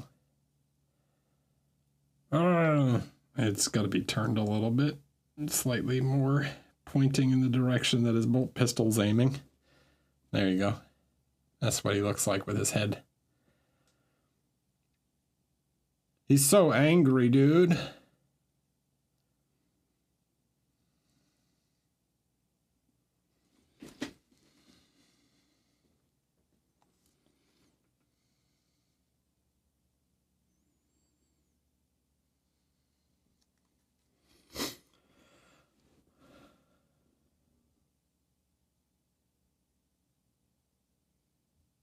Hi, I'm new in miniature painting, and well, I found myself completely bent over my miniature to paint them closer and just killing my back.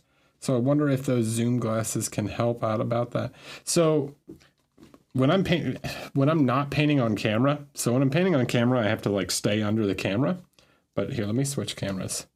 So a lot of times the way I find, you want your light like kind of here, like slightly forward. And I find that if you sit up straight and kind of like bring your arms into your, let me move back so you guys can see. So you want to kind of like bring your arms in like this, and I paint a lot like this. So I'm like sitting up straight with my arms in and my wrists together, and I paint like this, and this way I can get nice and close without like killing my back. And when I'm underneath the light, I have plenty of light and I can sit up more straight. Or if your desk is high enough, you can put your elbows on the desk. But that helps. However, I can't really do that and paint on camera because it's very difficult for me to paint on camera sitting up this straight, or stay in frame sitting up this straight because the angle is weird. See, like you guys can't see what I'm really doing when I do this. So I have to go lower.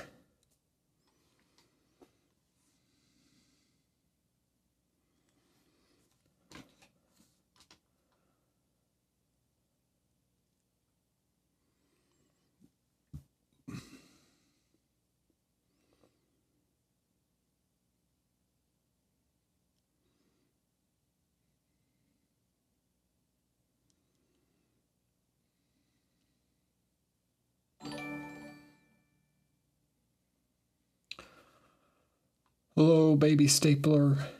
Welcome.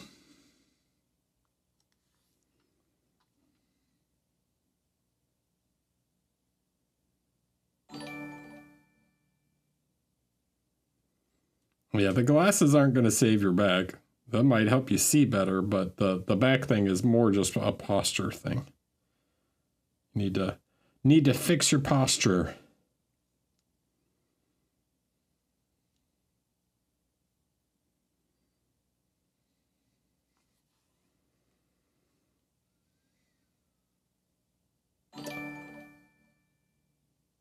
No, so what I'm doing when I thin my paint in the wet palette, right?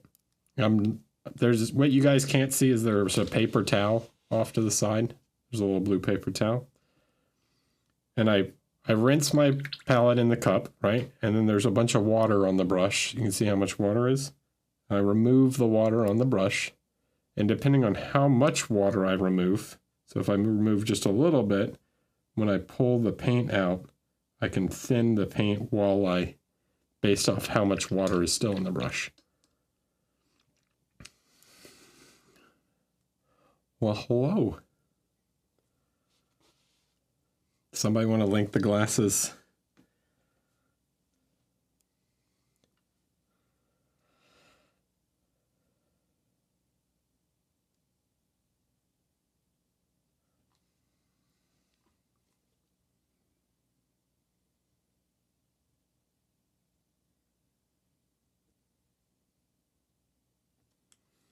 Somebody's still got to have the link.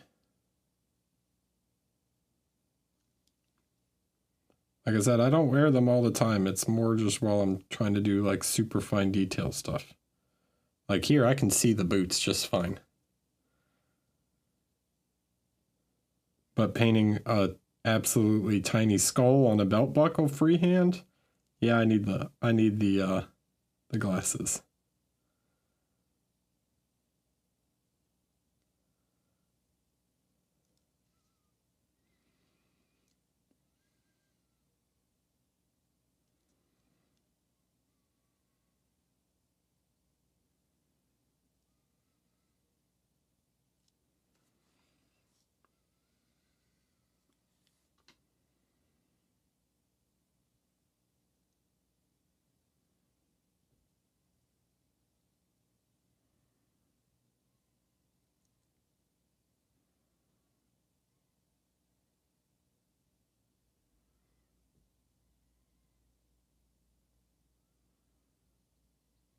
Okay. This is mostly just a patience and outlining for doing all this leather stuff.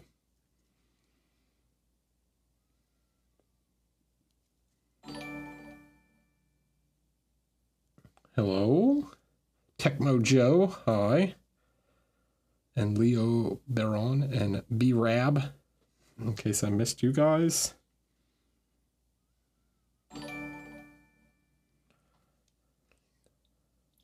And Dead Brave. And Marcus Day. Welcome, welcome.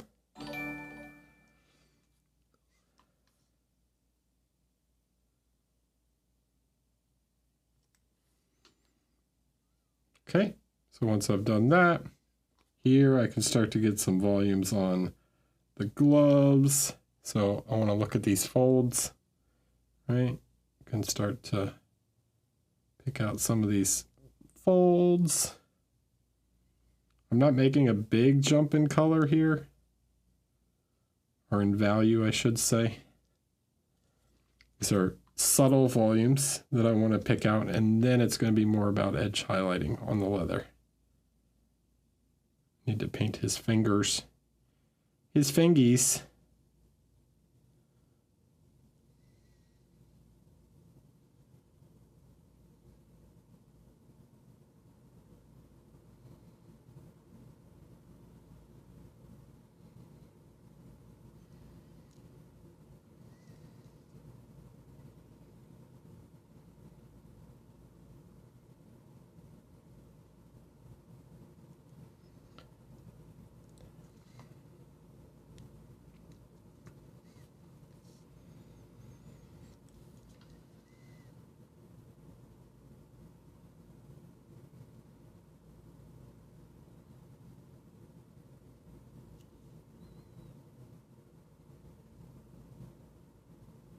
Okay, so just trying to selectively volumetric highlight in some areas that'll add some interest, and then it'll be all about the definition.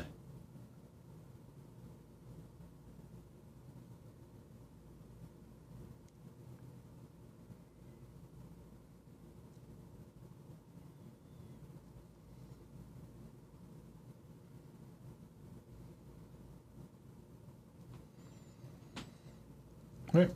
Okay, now I can jump to the next. Actually, before I even do that, I'm going to take some of the black mixed with the brown. I'm going to make an even darker brown in like almost a pretty thin layer, right? And I'm just going to go around the bottom of the boots real fast, just to give some dark lining to the bottom of the boots, between the sole and then this little shape here, the toe.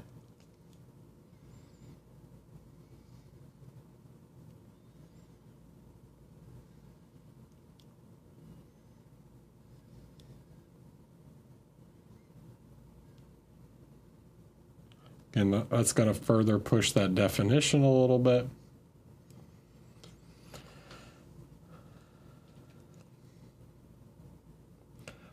To make shaved head effect, did you just add gray to skin tone, or is there a different way you achieved it? Yeah, it's basically.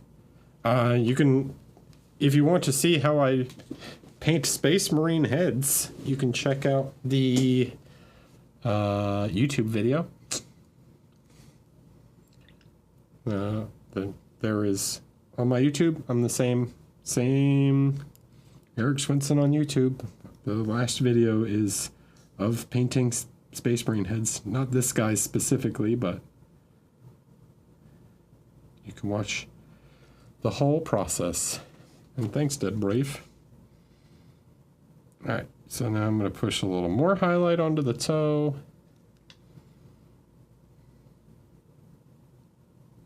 Alright, I'm going to start to edge highlight these things. The little folds.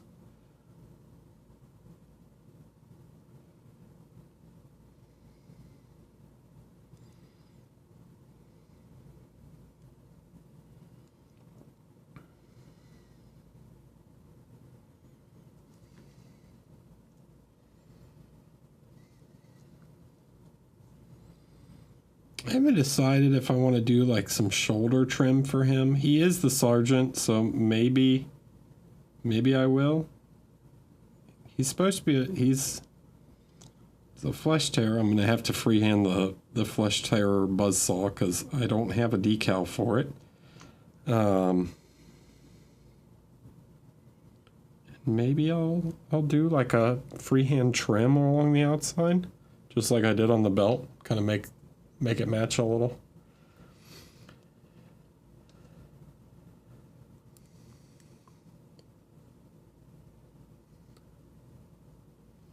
So just pushing the light a little bit there. And then we'll do back.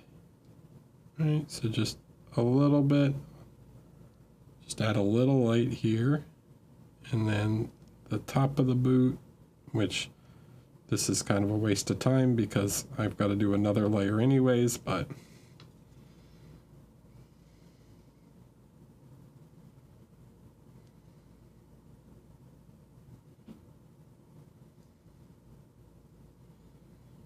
right, this top edge highlight, it really helps separate the boots from the pants.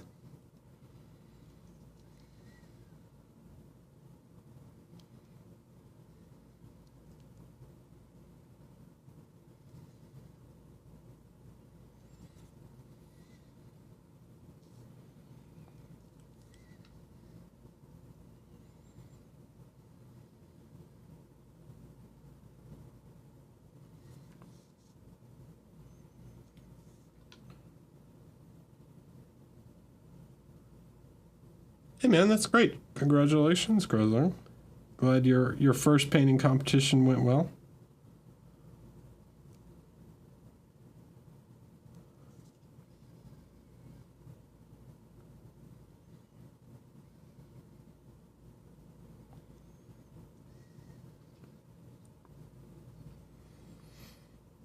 You're welcome, Ebac Czar. Appreciate it. Welcome to the stream. We keep it pretty casual here, but if you have any questions, feel free to ask. We're just painting up a little. I don't only paint. Actually, it's pretty rare for me to paint Space Marines on stream. Honestly, normally work on bigger projects, but I'm actually heading to a competition this weekend too, and I just finished a big project. Actually, we were painting it on stream a couple weeks ago. It's 3 goblins for Black Sun miniatures. I finished those guys up.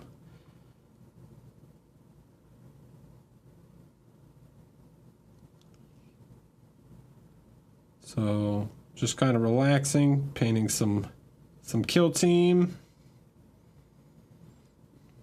until start on the next big project, probably next week. Thanks, JC. Parknock, hello.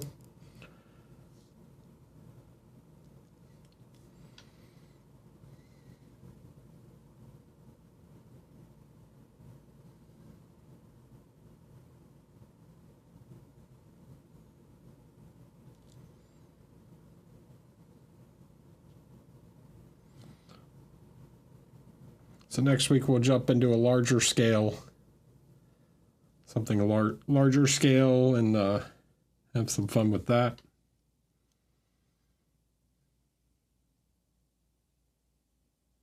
I like to mix up a quick project, like between a quick project, you know, like a small figure, because everybody paints different stuff, right? A lot of the viewers are into like busts, and I'm also into like different scale figures.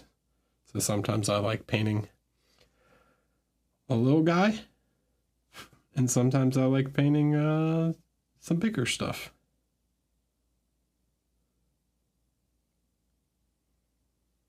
It's all miniatures and it's all fun.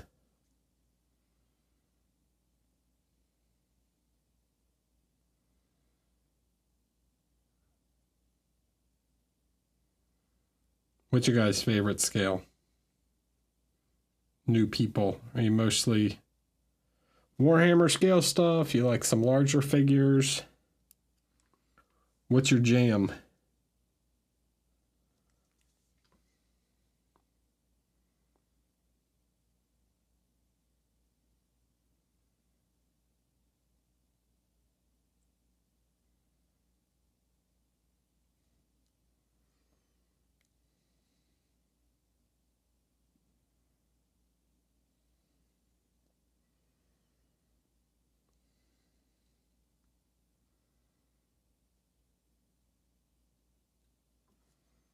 Smaller the better. So epic scale, 10 millimeter.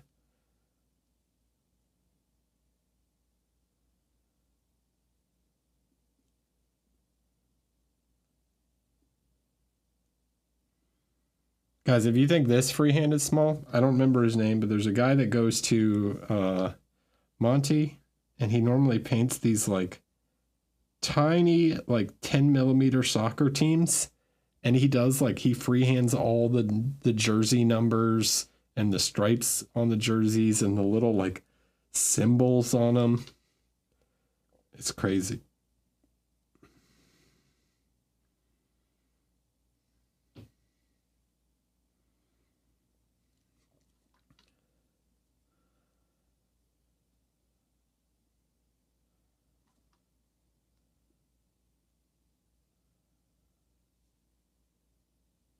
I like big, yeah. 75 millimeter is my favorite scale.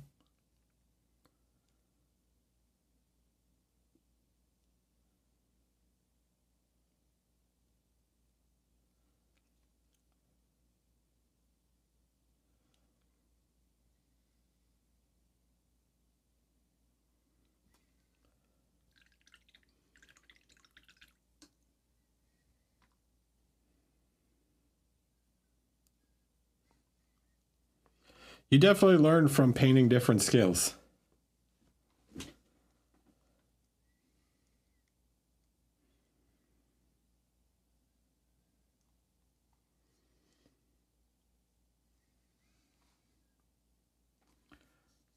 Could learn a lot.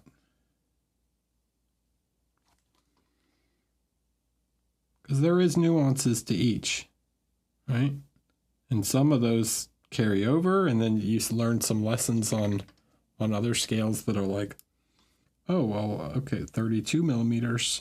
You know, busts, you can be a lot more subtle on faces than on 32 millimeters. Some things you have to define more. And then on busts, you can be like very subtle with the color nuance. And there's so many little differences. All right. Bam, bam, bam, bam. Let's grab some of the leather brown, which is like slightly more yellow than this kind of sienna color.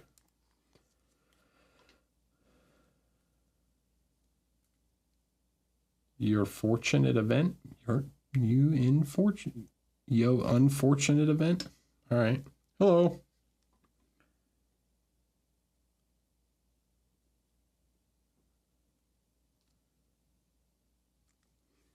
Okay. Now we're going to push the lights a little more. Using this slightly yellowish leather.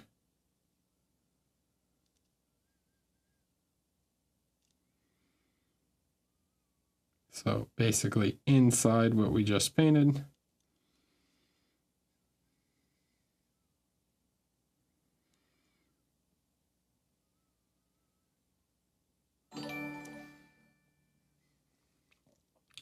Ricky Suazo. Hi. Welcome all the new folks. How you doing?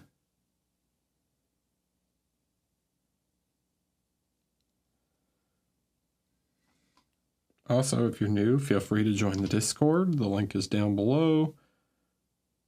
Got a pretty strong community of painters.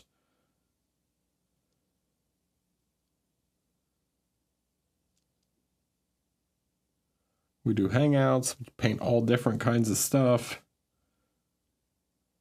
Not just, you know, whatever you're into. If it's minis, it's welcome.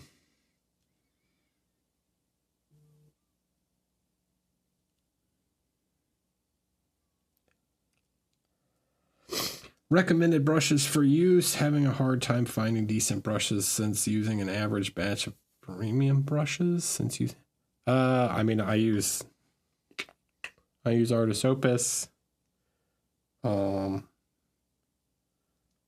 They sponsor me, but you know, I am the kind of person that I would never recommend something that I wouldn't be willing to buy myself.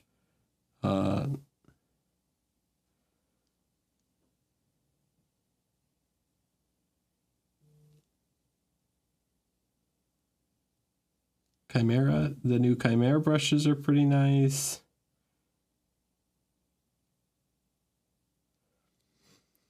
I think Winsor Newton Series 7s have kind of fallen off.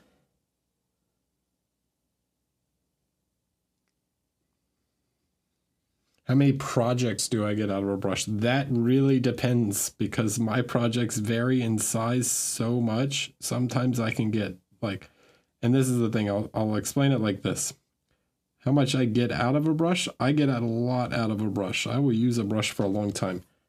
How long it is in like peak performance between, I would say, 2 and 3 projects.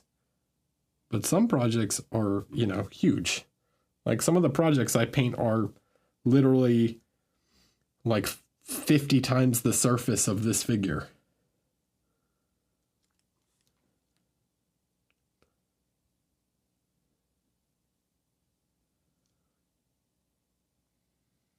This guy would be like a boot on some of the figures I paint.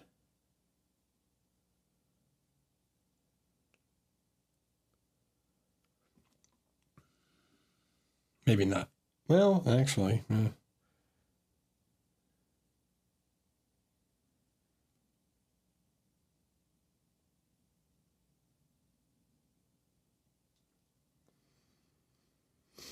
Yeah, I think quality control on Series 7s went kind of down.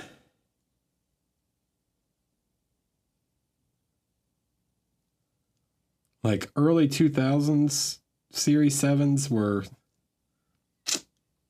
choice. They were the go-to brushes. Now I'm not so sure.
As far as but yeah, I would yeah, about 1 to 3 projects is typically how long a brush is like perfect. Now, that's not to say it's not useful after that. It could become a base coating brush or something like that for me, but like a like edge highlighting brush where I'm trying to do like super tiny, ultra intricate details, like, yeah, it's not going to stay perfect forever. I'm also bad about taking care of my, like, I'm pretty bad about brush care.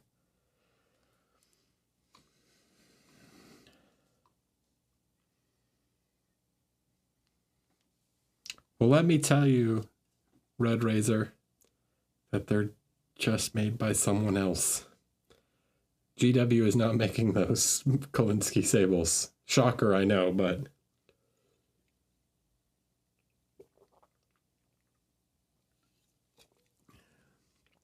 they're getting them from another vendor.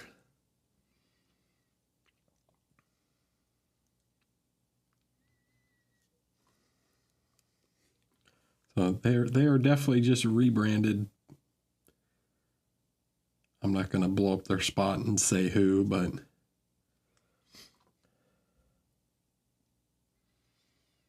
all right. So one last little highlight for the leather. This is just to really create some contrast on the edges, right?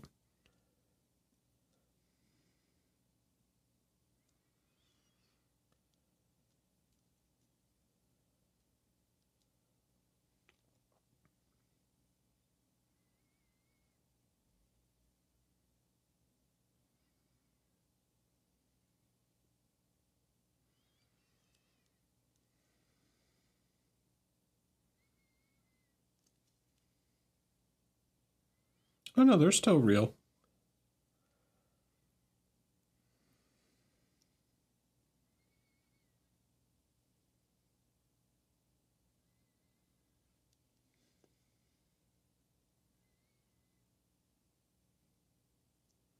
I mean, it's not like Artist Opus makes their brushes. That they don't have a factory themselves. They're buying them from someone else, but they are made to their specifications.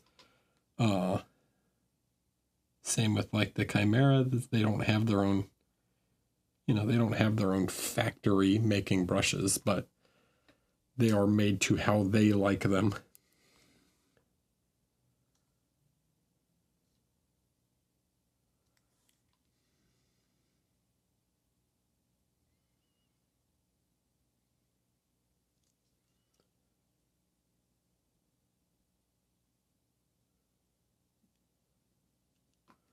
And that might be more stringent quality control. I know Artist Opus specifically has like pretty stringent quality control on their brushes.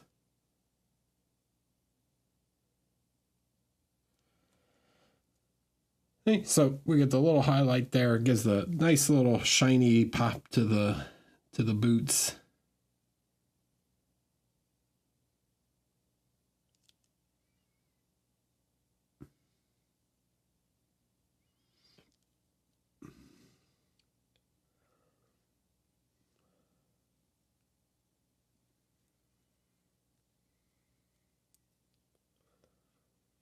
There was something going on like that for a while. Ebark, there was some like embargo or something, and it was difficult to get them for a while. But yeah, you can get them again.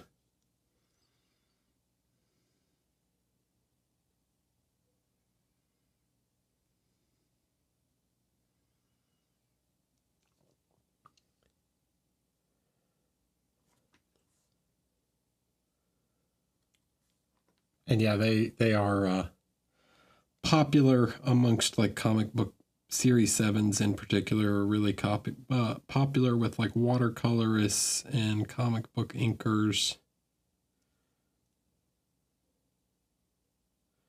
I love all the miniature painters that are like, I'm gonna get a sponsorship from Winsor and Newton.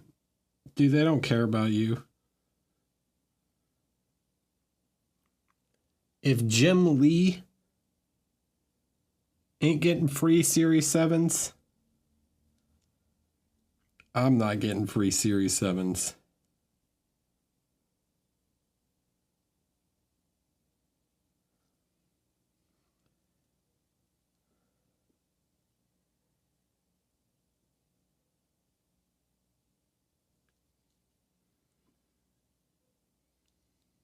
You know what I'm saying?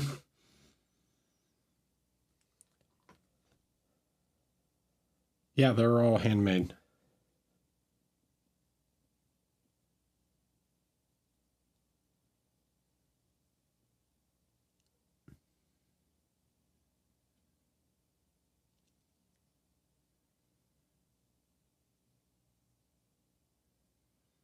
I'm sure it's more than 20 people, though. Because, I mean, there's a lot of brush manufacturers making Rosemary, Winsor Newton, Rublo, Da Vinci. Those are all like big ones making Raphael. Those are all big companies making Kolinsky sable brushes. So I'm sure there's more than 5 employees making them at each one of those brands.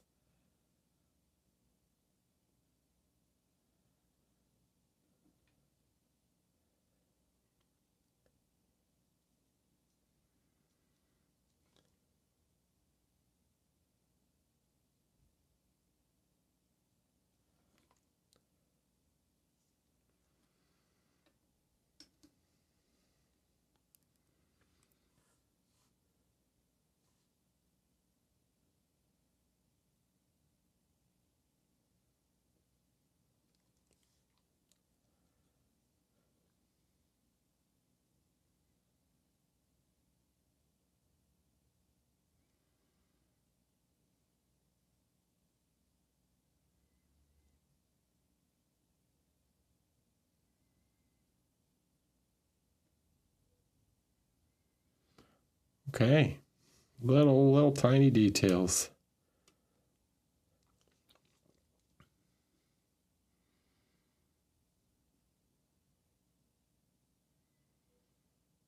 All right.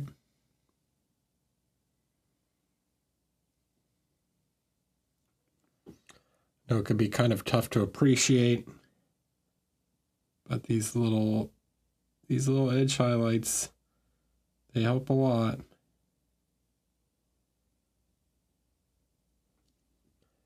Help give that definition we're looking for.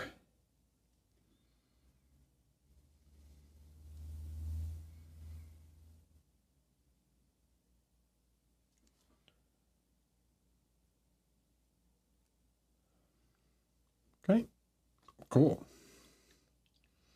So now what we got to do? We got to go back and fix the black areas where I got leather on them.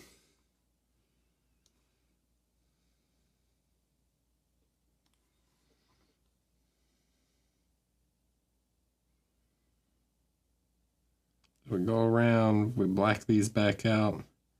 Really, it's just going around the edge. So I tried to be pretty careful to not get too much brown over the top.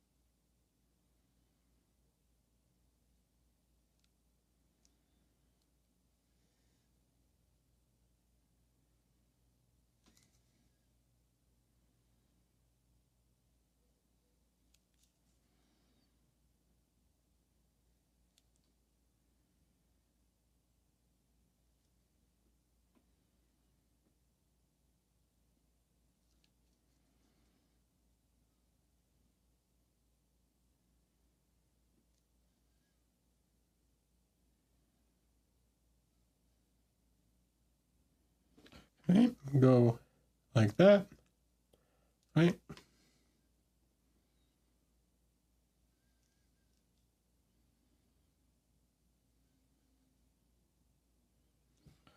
Okay.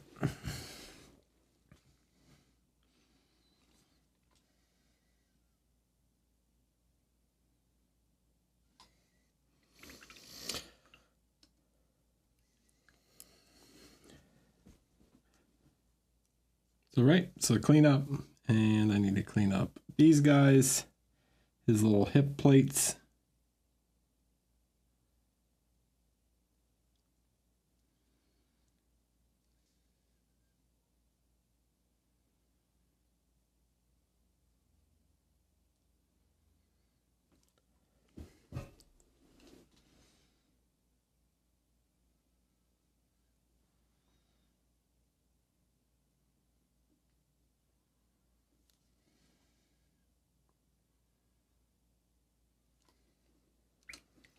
Bam.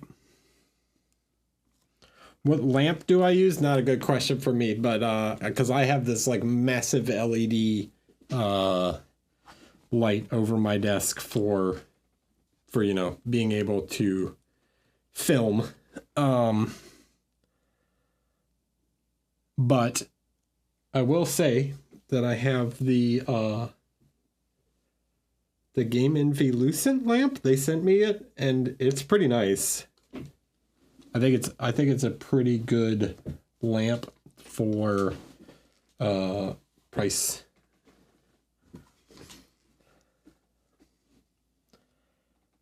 But yeah, mine is like a huge LED panel up here, so that I can avoid any shadows from the camera and stuff, and make sure I have a whole lot of light, because I have to be able to zoom in like super far. And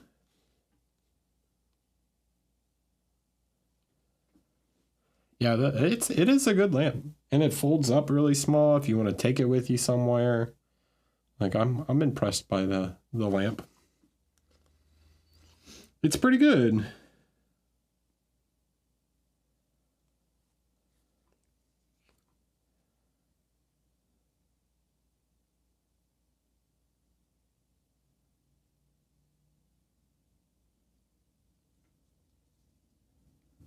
I think BenQ makes one. Like the monitor company. It's pretty expensive, but is also pretty nice. There's the red grass one, which isn't bad.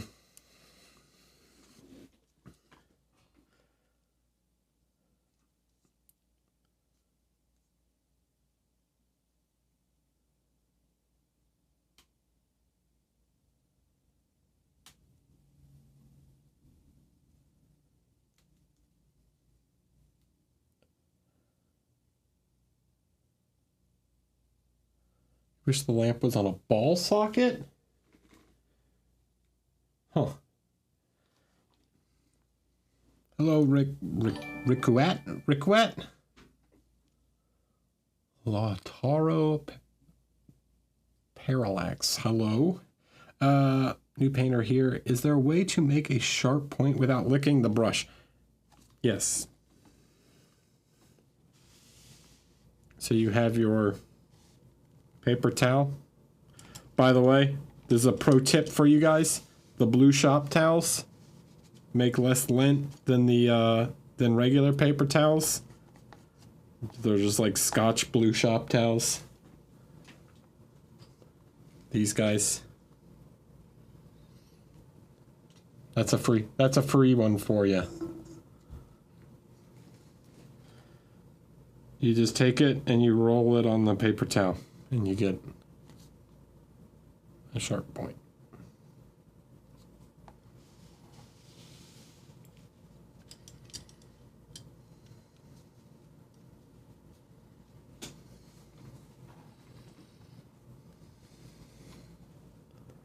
Me, it's just habit now.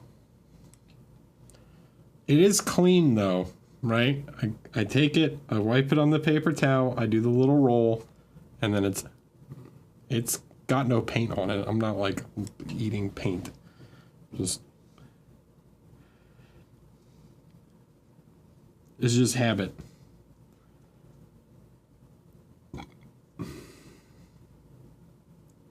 Yeah, it's like literally a roll. So you don't just like, you twist it as you roll it, right? So you drag and twist.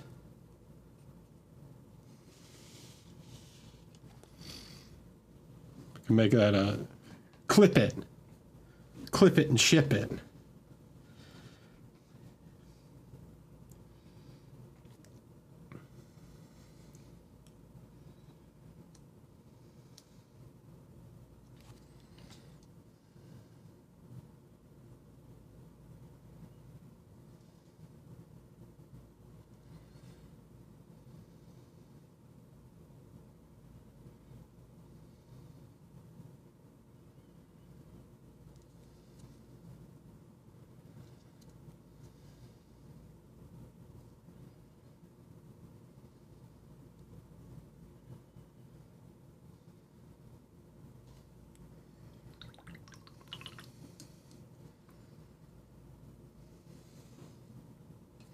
Okay. I mean, what's kind of left is just like doing his armor, all the black. And if you want to see how I did that, you can go back and watch the first intercessor I painted, which was the Blood Angel. So there's on YouTube, you can check out the Blood Angel's intercessor video. You can see how I do the armor, right? It's mostly just edge highlights.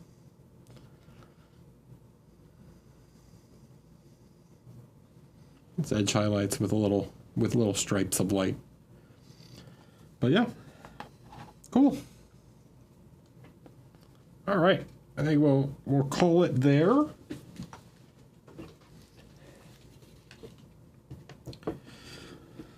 I will see you all next week with a new big project. We'll figure out what we want to do.